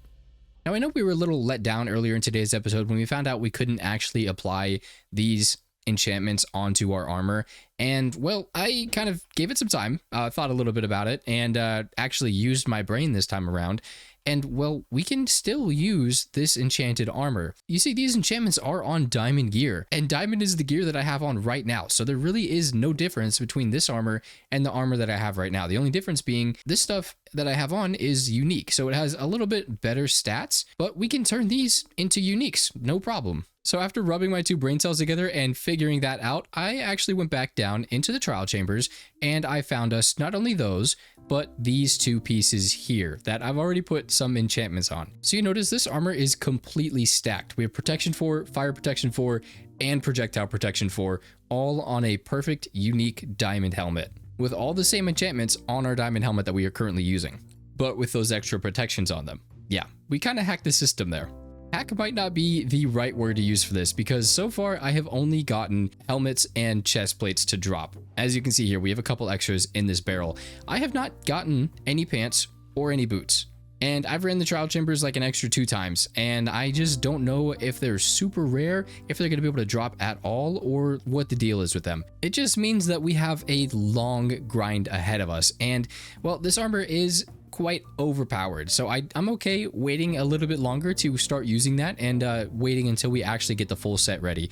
But that is not something I want to do today. I don't feel like we need to get this done in today's episode. I just wanted to highlight that I was going to be grinding out some more trial chamber runs in between episodes. Might have it by next episode, might not have it between now and like episode 10. You don't know. And I have a cool name picked out for it already and an idea of how we're going to unlock this when the time comes. But I'm curious what y'all want to call this armor, because this is like completely overpowered and it needs a really cool name to go with that. So far I was thinking Ashenborn sounds pretty cool, but you know, I'm open to ideas if any of y'all have any cooler ones than that. But now, speaking of the trial chambers, there's one other thing I wanted to go over with y'all. So I installed a mod that lets you reopen ominous and regular vaults at the cost of an extra key. So basically every time I want to redo a vault, I have to spend a key to open it and then a key to actually roll some loot from it, which I feel like is a pretty good trade-off. So instead of having to find a ton more trial chambers just to roll like 3 or 4 ominous vaults, which I think is the number that we got in the one near our base, now I can just go back through and reopen them anytime I'm farming up for these new armor pieces, which seems like a much better deal to me. I'm honestly not sure why they didn't implement some kind of a system to re-roll the vaults in vanilla. I think it's a little bit of an oversight, and it's definitely not fun to go and try and search out brand new trial chambers every time you have an excess of the ominous keys. So I'm okay with adding that mod into our playset and using it for a little bit of extra loot.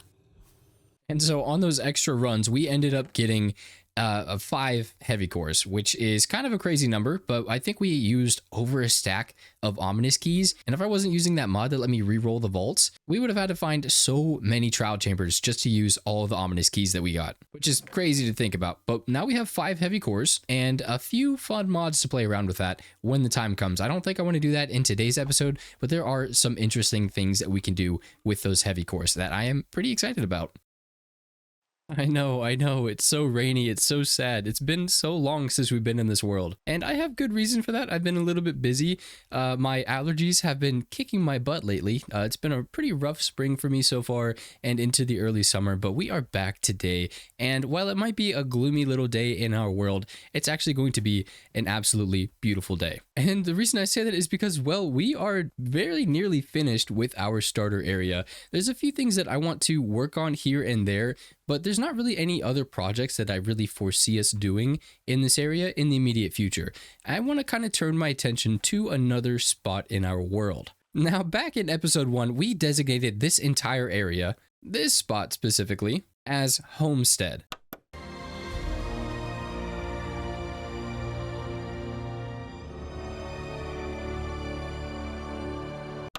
And well, we've done plenty of homey things in this area, but we really haven't worked on the main homestead area. The main idea I wanted to have in this area was to kind of have like an old medieval town that kind of sprawled up here and then maybe a big old castle keep up there. And we haven't done anything to do that except for put this sign here. And well, I want to change that. So today, along with a couple of other things that we're going to do in our world, we are going to start work on the actual homestead proper. Like you saw, we're going to build a bridge, and I think we're going to work on a tavern as well.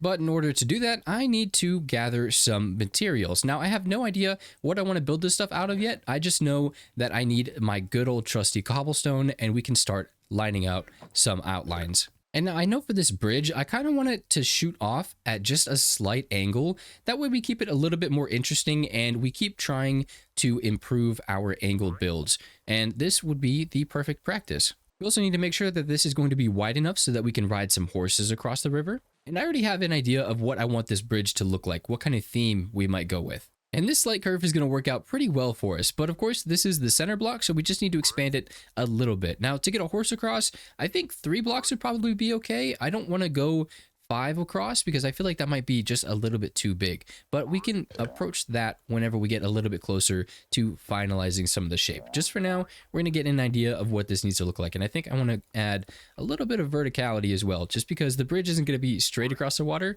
We want it to go up a little bit, have a nice little curve to it. Now, something like that is absolutely perfect. We also have to keep in mind that we want to be able to travel with our trusty boats through the bridge.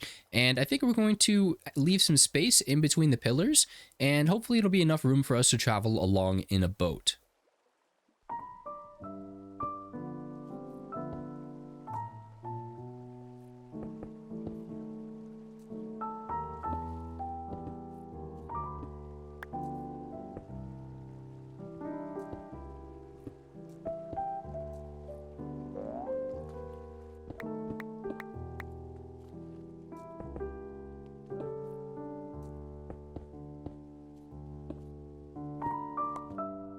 Just wanted to take another second to appreciate the dock with some shaders on. This rain is very atmospheric. And from a distance, the bridge is looking pretty good. I'd say the only issue we might run into is that it could be a little bit too low, but this is all a process, and we'll just work on it and see what we can do.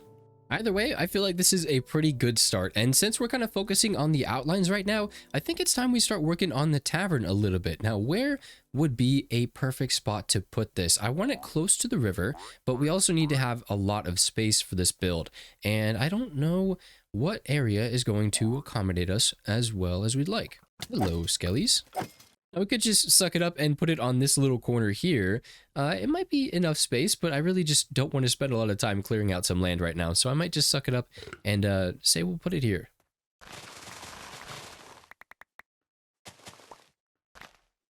Now, we're going to be having a lot of curves in today's build. I think what we want to do for this tavern is have like a main section on the left side. Maybe that's where like the end part of the tavern is, and then a bridge over top of it with a subtle, nice little curve. And then on the right side be the actual tavern. Maybe we'll throw in a couple of like traveler horse stables. So not quite like the ones that we made in the last episode, but ones for like the travelers of the town to park their horses whenever they come and visit.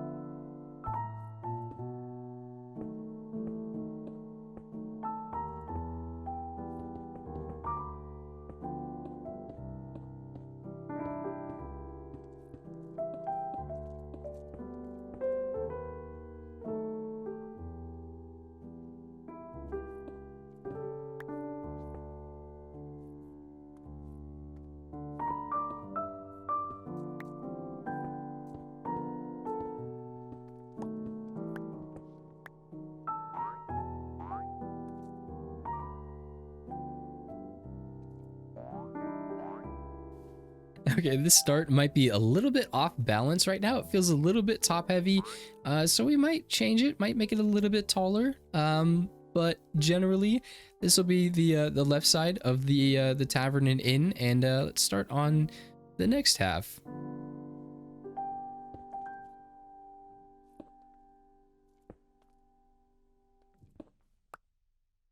Okay, can you kind of see what we're trying to do here with the main section, the office section, the bridge in the middle, something subtle like that? Maybe, I don't know. Tutor isn't really one of my strongest building knowledgeable things. I haven't really done it much, so this will be a fun learning process for us all.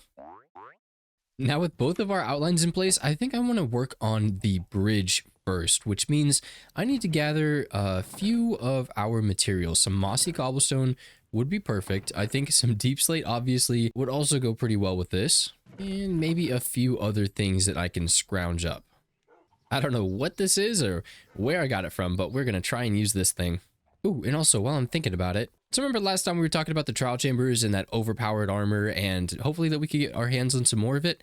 Well, I ran a handful of trial chambers and I have only gotten helmets and chest plates. So I don't think the pants or the boots are capable of dropping from the mobs in the trial chambers. I'm not really sure if it's just like a super rare thing, if we just got really lucky in the first episode and we're never going to get lucky again, or if those pieces of armor that we got were kind of from the vaults or some other parts of the chambers. Could be a possibility, but I really don't think that we're going to be able to get our hands on some overpowered legs or overpowered boots, unfortunately. But maybe that's okay. Maybe just 2 of those pieces of armor is plenty for us. Now, how do I want to do this? I think first I want to try and lay out where the curves are going to go. You can kind of see the distance between the bridge posts are, they're probably good enough. This one looks a little bit uneven. Don't know if it's that big of a deal, but we'll try and connect some nice curves here first, and then probably go into detailing.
Okay, shaping wise, this is feeling pretty good. I think we might thicken it up a little bit on the top. I don't know if this is going to be our walking layer or if we're going to put another block up here, maybe some slabs or something up top. But from both sides, it's looking pretty good.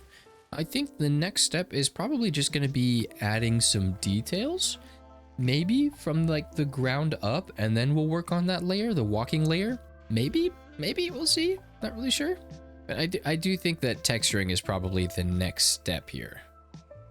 I'm really glad I have replay mod working now because editing this process from the first person view is super chaotic. When I approach projects like these, I like to set up several different camera perspectives with the FreeCam mod that let me view whatever it is I'm working on from a couple different angles. So between switching back and forth between those angles and all the different blocks I'm testing out, crafting, recrafting things, placing, removing stuff, it's just a lot easier to see this process through 1 or 2 different shots like these from the replay mod. And I feel like it's a lot less stressful for me while I'm designing this because I tend to get a little anxious when I know I'm recording and I'm trying to think about what I'm building, what the vision is, and then also trying to manage the shots that I have, making sure that they're usable and can be put in a video. All of it together could just be a lot. So mods like the replay mod and FreeCam and flashback, which I will learn someday, really help to minimize that little extra stress I place on myself, and I'm super grateful for those mod developers.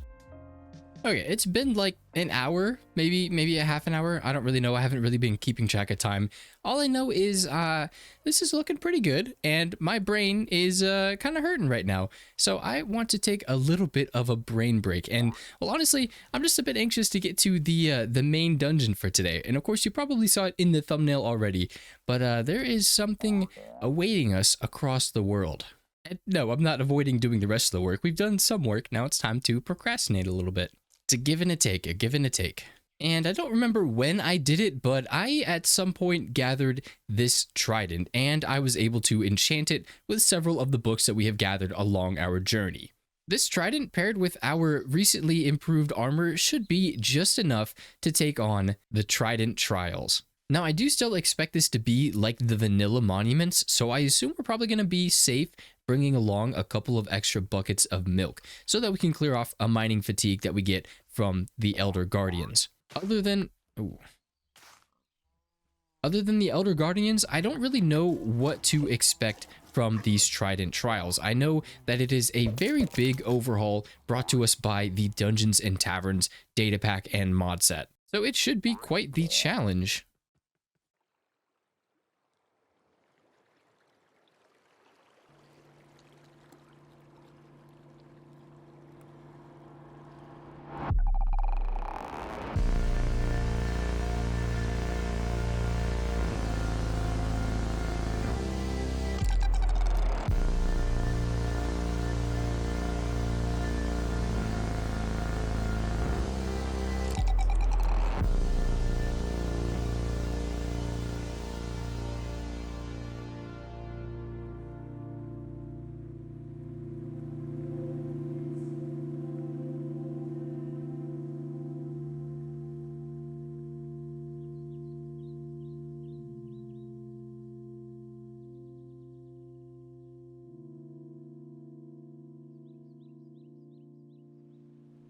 Now this build is incredible. I absolutely love what Dungeons and Taverns did with this build. I think it looks so much more imposing and so much more like a challenge, because I feel like the vanilla ones don't really feel like a challenge anymore.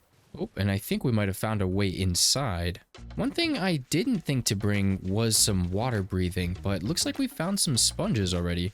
I don't have a hose, so we're just gonna leave those there. And now I did put Riptide on this trident because I felt like that might be a little bit more of a challenge. And it looks like we actually have trial chamber stuff here. Interesting. I was not expecting that. Oh, and there's mining fatigue. You know, if there's trial chamber stuff here, I might go back and get us some ominous bottles. I think that would be really smart. Okay, I will be right back.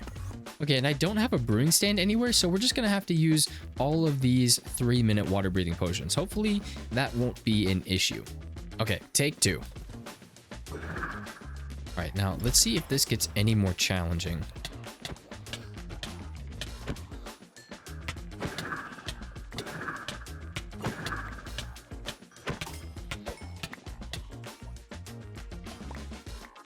Got another one. It's another drowned one. These guys have thorns, so they're like the guardians. And then there's like this sparkly stuff around here that I think is hurting me every time that I go inside of it. So this is going to be a little bit of a challenge. Gonna make sure we're paying attention to our health as much as we can here. I think a smart way to approach this monument would be to take it a floor at a time. So we're gonna try our best to do every floor and then move downwards and then work our way through this thing. Are you gonna spawn something? Work our way through this thing slowly. I don't know if it has enough space to spawn anything. Okay, so I just mined out the floor. I think the Elder Guardian was stuck underneath of it. Yeah, looks like that was the case.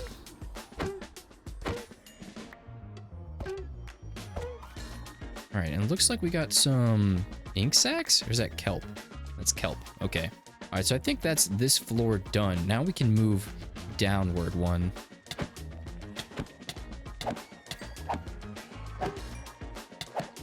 Now, I brought the trident along for a reason, but it feels like the sword might be doing a little bit better of a job, at least against the drowned. Sergeant the Soaked? What? Okay. I also haven't gotten a key yet. I am curious to see how different the loot is from this trial chamber, or not trial chamber, but this trident trials compared to the actual trial chambers. But knowing the D&T developers, I have a feeling they're going to make it worth our while. Oh, it looks like we missed one up here. And more. All right, I'm going to try out the sword. Yeah, see, it's taking him out so much easier than the trident. That's a little disappointing. But, you know, it is called the Trident Trials, and it looks like we just got our first Trident Trial key. That's cool. But it is called the Trident Trial, so we should probably just stick to using our trident, even though it might not be the best method to take care of these guys.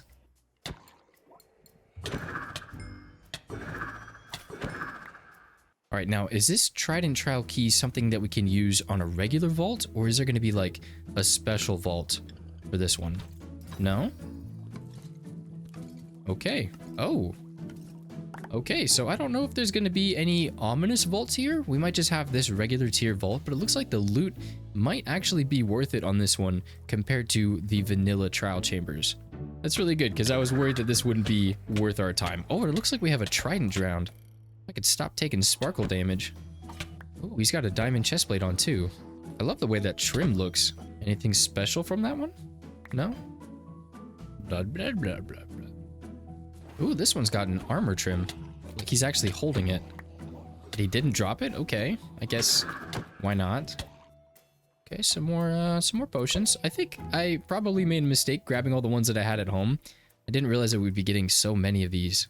That's good though. That's convenient. I like that. It's kind of like as you encounter more and more of the trials, you just are able to push on further after you beat them. Kind of cool. I think we might be done with this, but I'm gonna be doing another lap just in case.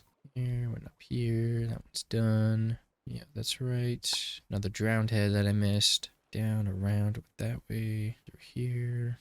Nope, looks like the next stop is down. Ooh. Ooh. This is cool. This is probably like the heart of the temple. Oh my gosh. All right, focus up.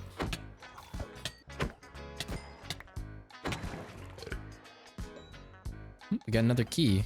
It might be smart to drink this potion of strength too. This looks like it's going to be challenging. Oh, another Elder Guardian. Ooh, 2 at a time. So I think the impaling might be doing better against the fish and not the drowned, which is something I feel like I was aware of before. I just kind of forgot that that was the case. I don't think impaling works on drowned, and that's why our sword might be doing a bit better on them. Nevertheless, we're going to stick to using a trident, as detrimental as it might be. Some more Elder Guardians. I do think it's a little strange that we've only encountered the Elder Guardians. I kind of thought that there would be like actual Guardians in this area. So unless like Guardians start spawning after we conquer the monument, I'm not really sure how this is useful for like farming it after you're actually done with the monument. But we'll see. I think that's a coin bag. Interesting. Oh, and a baby. Oh, this guy's got a turtle helmet on. Okay, what else do we have here?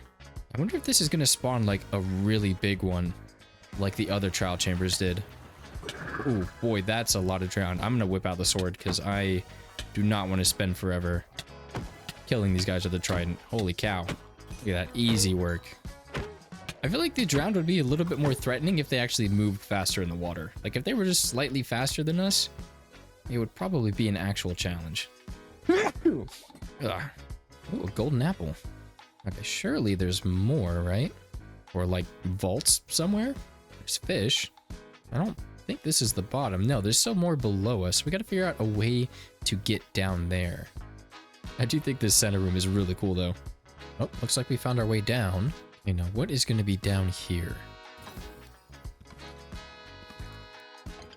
Yeah, okay. I am very, very lost right now. Hello. What is this room? Okay. Ooh. Ooh, big fishy. Get back here. Quit running away. I wonder if that was like the Elder Guardian. These ones are definitely littler now that I'm looking at them closer.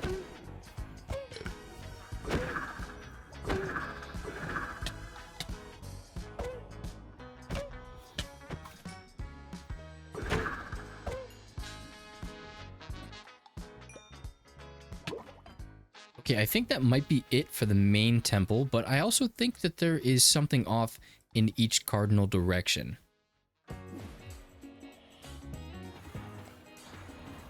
Oh my goodness, wow.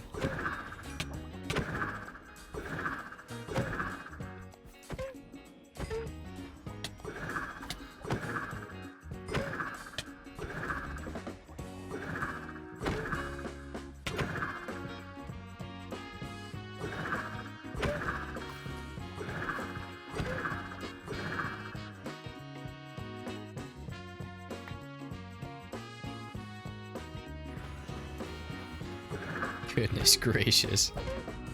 It's kind of cool seeing the boom boom boom boom. I'm just spawning in like that. I definitely prefer the swarm method to them taking forever to spawn one at a time.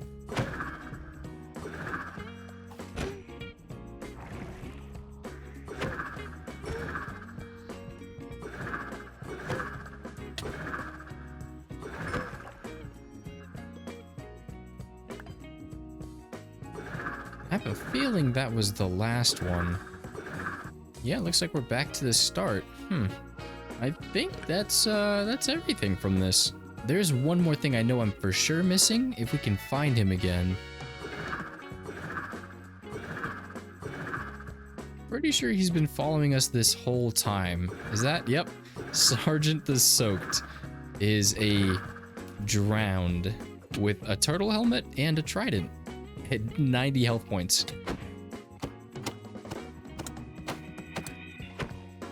There we go. Oh, and he dropped the helmet. That's cool. Nothing special, just a regular turtle helmet. Okay. Anything cool on the trident? No, just Riptide. Okay, well, I'm going to try and do a final once-over, see if we did miss anything, and if not, I think that was a pretty fun dungeon. Ooh, okay, it looks like we did miss something. Oh my gosh, 160 health?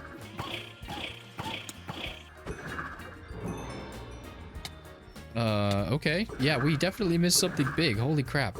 Is this another gigantic room that was down here? I don't know how I missed this. Okay, so for those of you that are like maybe trying to attempt this in your own worlds or your own playthroughs, I went through the top of the Guardian Temple, and that's where this room was. Completely different to anywhere else I was looking. Ooh, okay. We got this Trident Trial boss key. So I wonder if that's what opens up this one? Yeah. Okay.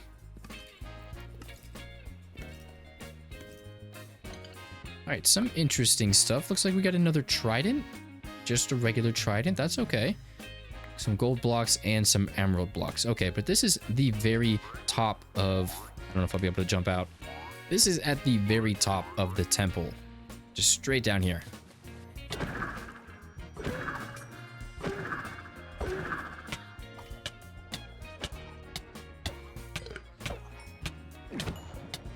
There you are.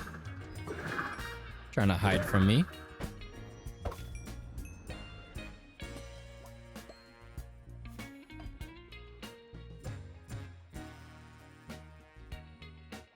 Okay, I think this is the last of the Elder Guardians. We've done 2 so far, and then this is like the third big guy. I think that should be the last of them. That means whenever the mining fatigue runs out, we should be good. I think. Not really sure. It's my first time doing this thing. Okay, I am fairly certain that that was it. And if I wanted to test my hypothesis, say if I drink this milk, we shouldn't get any more mining fatigue. And if we do, then I think it's because this area in general just puts mining fatigue on the player whenever they're here. But I think we might be okay. Yeah, I think it would have popped up by now. All right, dungeon complete. It's time to go back home. Now, before I started working on the bridge again, I actually went through some of the other areas around the base that I felt could use a little touching up. Someone suggested I add a waterfall to the pond behind our house because, well, yeah, honestly, I should have done that a lot sooner. Also went through and extended the riverbed down to where we're working on the bridge. Same stuff as we did in the last episode with the docks. Just felt like bringing it up to this point now. I think I like extending this riverbed bit by bit. Instead of transforming it all in one fell swoop, we're just kind of adding it to it as we progress in the world, and it feels a lot more natural that way. And with all that caught up, I turned my attention back to finishing the bridge. Like I was saying earlier, I do really like the replay mod. It just gets really strange whenever I'm working on stuff in the modded world. So as I'm like crafting and placing these modded blocks, the replay mod just doesn't translate well with what I'm placing in the world and what needs to be in the replay. So sometimes I get really weird textures for the blocks I place, only whenever I'm placing them. Whenever I come back through later and record a replay mod, it's perfectly fine. Everything looks normal, and it looks normal whenever I'm in the world, so I'm not really sure where it falls in translation, but sometimes you're going to be seeing these random blocks that don't really match up with what you see at the end of the replay mod, or whenever we go over the build at the end. Just know that that's some weird bug with modded stuff and replay mod, just not communicating the way that I think they are trying to. Okay, I gotta be honest, I have been procrastinating this project quite a little bit. So I did end up working on the bridge a little bit more, and I think it's sitting in a pretty good place. The only thing that is not really sitting well with me right now is the top of the bridge, the walkover part of it. This part just doesn't feel as clean to me. I don't know if it's like too ruined, if it needs more handrails, something like that. But I do absolutely love how it just kind of ends here. I think it's really funny. I don't know if we'll ever bring the land up to this portion of the bridge. I think we might just leave it as is, because I really do just think that it's funny just ending right here. It really plays into that old ruined bridge aesthetic. But now it is time to work on the tavern. And honestly, I have been putting this off because I haven't really felt like building a tavern. I have been building something rather huge in my survival world, or at least for my survival world, that's like a whole gigantic neoclassical like government building, and it's just a completely different style to this medieval tavern that we're going to try and build. And I've just been procrastinating it, and I just need to get working on this because you guys need an episode. I need to get this one out for y'all. So I pulled up some inspiration. We're going to follow an image, not really to a T. We're going to kind of take it as inspiration. You know, we're not going to copy it. We're just going to use different forms of it, maybe some colors from it. But this style isn't something that I'm really comfortable with, and again, it's not something that I've been motivated to build in. So we're just going to try our best right now. We're going to get some blocks in place because we really just need to work on the project and get this out. Okay, and first things first, I think I want to redo the shaping a little bit. It's just not really sitting right with me. And I'm not sure why that is, but I do still want to try and do like a land bridge in some capacity. But other than that, I don't really know how else we are going to change this. It just doesn't quite look right.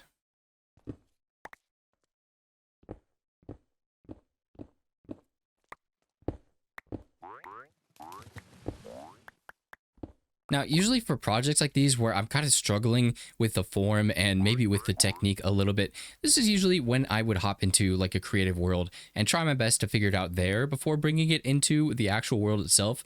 But that can't be done in this series because we have a rule of absolutely no light matica. So I'm going to have to just wing it, and it's going to have to look good enough. And I think instead of just like winging it off the bat, I'm going to take to my sketchbook a little bit, try and see if I can create some outlines on paper and see if I can get a shape that looks a little bit better than what we just had.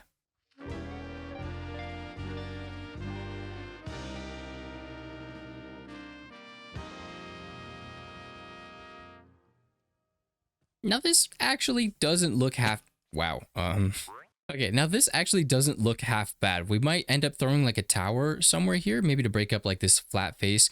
But really, I think this is a lot better than the other outline that we had. And initially, I was thinking I might have to tear out this hill, but I actually kind of like the different levels here. We might make this part the inn and this part the tavern, where the tavern is like on this level next to the bridge. Maybe the main road is on this level, and then either up through the tavern somewhere across that bridge into the inn, or you can climb up this hill and then the main door to the inn will be on this level here. I think I like that idea a lot. I ended up using these two different inspiration pictures, just kind of melded them together. I definitely took the interesting roof line here, and we're going to try and do something cool with that. And then other than that, I mean, kind of took some bits and pieces of the elements. I think we're going to copy a little bit of what the block palettes are on the this build here, because I do really like this one. But if we can try and find something that's maybe a little bit more modded that we can try and incorporate here, I think that will be just perfect as well. This is, of course, just the skeleton, but I have to say, not too shabby, I don't think. I ended up just having to put on some music.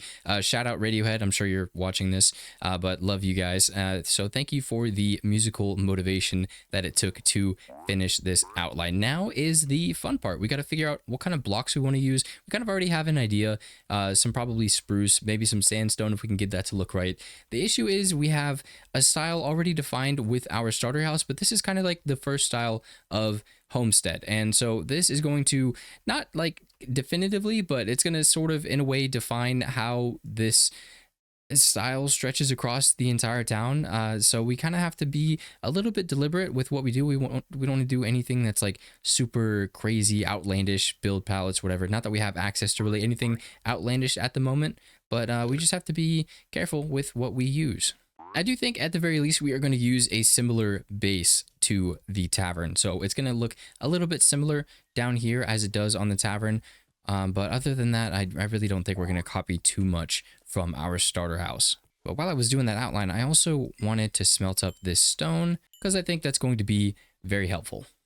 I'm going to stop rambling again. I'm going to try and figure out what we're going to do, and then we'll check back in with the build.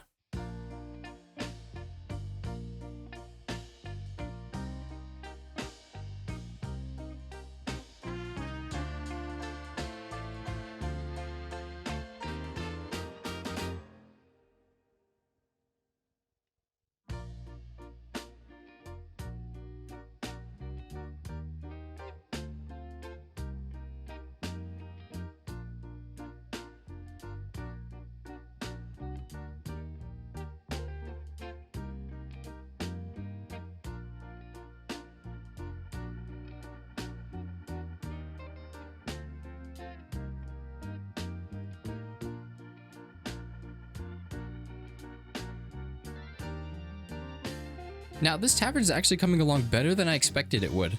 This angle is, of course, not the proper angle to be looking at it. We've mostly been focusing on this viewpoint here, and obviously, it's not actually done. But we've got the roof on, we've got the majority of the walls in place. The last things that we really need to do is finish out and smoothen up the shapes, probably fill in these windows, which if you didn't know, these are supposed to be windows, and then finish off this tower here, which also needs a roof. But compared to how it was looking earlier today, I think this is doing much better than that initial plan we had. We've only got a few more things to do here, and at this point, I'd say we're pretty much almost done with the exterior. There's still a lot to be done with the inside. We actually need to, you know, fill it out, have walls, details, all that kind of stuff. Not sure if we'll get to that in today's episode, but we'll at least finish with the exterior for now, and then we'll check back in, I think. Now, we saw it in the reference earlier, but I think the way I want to fill these windows in is probably going to be using sandstone. If we can make it look right, we kind of are using another yellowish block with the bone blocks here, so they might clash a little bit too hard, but I think the thing I want to try here is sandstone, which I don't have because I barely have any materials, and I'm also just realizing that I have my single player skin on, so I'm going to have to change that. And now I know I have a mod for it, but I don't remember what it's called. I did not. We're just going to suck it up. Now, I do think I have a desert waystone somewhere. Maybe this one? Yeah. Okay, so I need to collect a lot of sand or find some sandstone.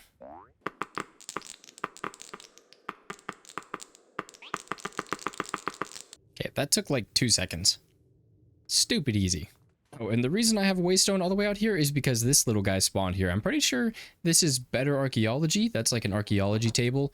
And this villager is special somehow. I actually have no idea how that mod works. That's something that we're going to have to dive into in the future. And I think it'd be smarter to try it on the smaller face first. Yeah, maybe it'll be okay. I feel like it's too much texture there, so we might try something like smooth sandstone instead. We already have a lot of texture here in the base, and the planks have a lot of texture, so something smooth might work a little bit better. Yeah, I'm gonna try that real fast. Okay, that's good enough. Oh, I also put in a little mailbox here because I thought it was really cute, and it fits. It fits. I like it. Okay, this might be a little bit better. Okay, big reveal. You know, maybe it's not bad. Maybe it's not bad. The issue is I don't know what else to use here. So, we could always go through and replace where we have the bone blocks with the sandstone if it's like too big of an issue for me. Maybe I might go ahead and do that anyway because I do kind of like the tone of the sandstone a bit more than I like the bone blocks. This would be a lot cheaper. I'm going to do this half, and then we're going to work on detailing the roof a little bit. That'll give the other sandstone time to smelt up, and then we can kind of decide then if that's something we want to pursue. Tavern is not open yet. You guys are not welcome in here. Go away. Yeah, see, I mean, maybe. That doesn't look half bad, actually. All right, we'll wait for the rest of that to smelt up. Actually, I should go put more in the furnace. Okay, while those smelt up, I'm going to work on smoothing the roof out a little bit. I like the shape. I think the shape looks pretty good. It looks a little goofy on this side just because the tower isn't in there yet. So I might work on that as well. But if we take free cam here, from the backside, you can see the roof is done on that side. Just doesn't quite look right with this chunk missing up front. But the idea right now, we're just going to go through. We're going to smooth it out a little bit, smooth out a little bit of the edges.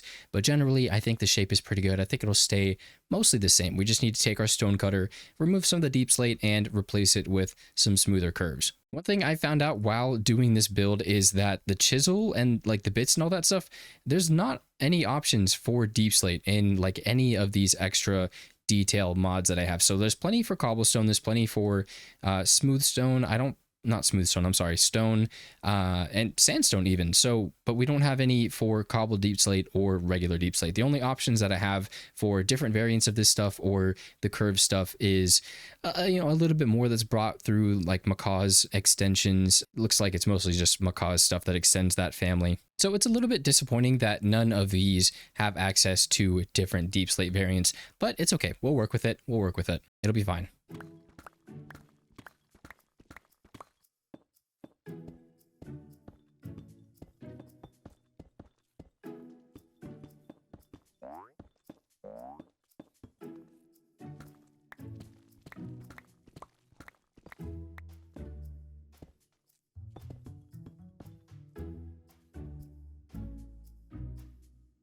And there we go. Now both sides are looking fairly good. There's just one more thing I'd like to do, and that's to add a little bit of structure to the roof. And what I mean by that is, well, the cobbled deep slate itself is a bit of a busy texture. So we're going to break that up a little bit. We're going to add some lines going along the roof in a more structured block tone. We're going to use some polished deep slate bricks, I'm pretty sure is what they're called, just to make it feel a little bit more strong, I guess. I'm not really sure, but you'll see when we get there. Okay, so I'm at a bit of a crossroads as it stands. We have two different options here. This is the first one that I went with. It works, it separates the roof and all that, but it just doesn't look quite right. I think this one that we moved on to for the second roof looks a bit better. This one kind of frames the outside and then it'll go onto the inside as well and frame it the same exact way. I think this one's just a little bit awkward, and then this one just looks like it fits a bit better. And I think this is generally what people do more often. So I think I'm going to go for this one on this side and just redo everything that I just did on that roof over and make it the same as here. Yay. I thought that whole time I had a replay going, but turns out I didn't. So here is the final picture. Well, I say final, but obviously it's actually not done. But here is the results of our little experiments, and we ended up going with the edge of the roof being solidified with solidified. I don't really know how to call it, but looking a bit more structure-like, having the edges outlined with the deep slate bricks and then keeping the cobbled deep slate in the middle there. We ended up going a little bit uneven with the bigger roof section just because it didn't line up quite as nicely as this one, but really you don't notice that that section is 4 across and that one is 3 across. So just pretend I didn't tell you that. Now, this is mostly done because, well, we haven't finished the tower quite yet, and, you know, the bridge in the middle, we haven't done that. And I ran out of the smooth sandstone, which isn't a big deal. We just go smelt some more up. But this is looking pretty good. And considering how long this episode is running today, I think we might just try and finish up the exterior and then potentially work on the interior in the next episode. And that way y'all can give me a bunch of different detail suggestions that you'd like to see, kind of stories that we can tell with the interior detailing and whatnot. I can receive a little bit of feedback. Maybe we can tweak the build a little bit. It'll be fun. It'll be collaborative. All right, so a little bit of a progress report. We ended up putting this roof in. This is again supposed to be the roof of the bridge here. And I don't know if it's doing what I wanted it to do, or at least what I thought it might do whenever we first started this project. You see, I was kind of thinking of an elevated bridge off the ground that kind of goes from this floor to like the main floor of the hotel part, which again, this is the hotel part, and it just doesn't quite look right. I think what we might end up do is bringing this down to the ground and just having a walkway, just that's the one that's on the ground and isn't actually floating, and just kind of connect the two builds up on this level here instead of having it go and float like we were initially planning. I think that's wow, I cannot talk. I'm sorry. It's the end of the episode. I'm getting a bit cross with my words. And well, we're not quite done with the episode. Actually, we're going to do a few more things. I'd like to finish off this tower at the very least. I was thinking maybe we could go with some stripped oak wood. I think that would go pretty well with the sandstone, with the spruce. The stripped oak has nice vertical lines on it, so it'll help with the tower feel of this thing. I don't know if we'll do any kind of a foundation.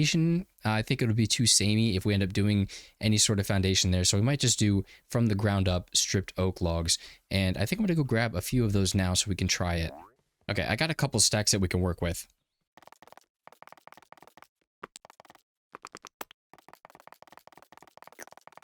Yeah, okay, something like that is going to look really clean with this aesthetic that we have going on here. I think I like that a lot. And I think that height's pretty good as well. So I'm going to go ahead and try...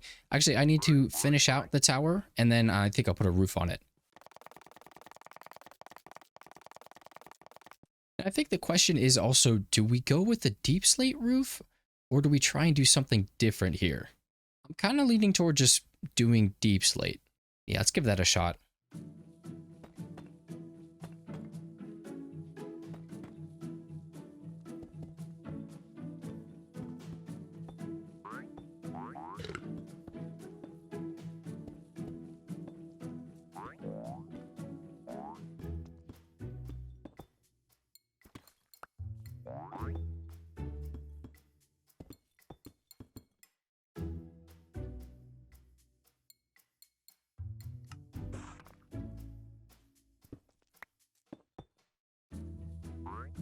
Okay, yes, I agree. It looks a little too tall, but honestly, I might be okay with it for now.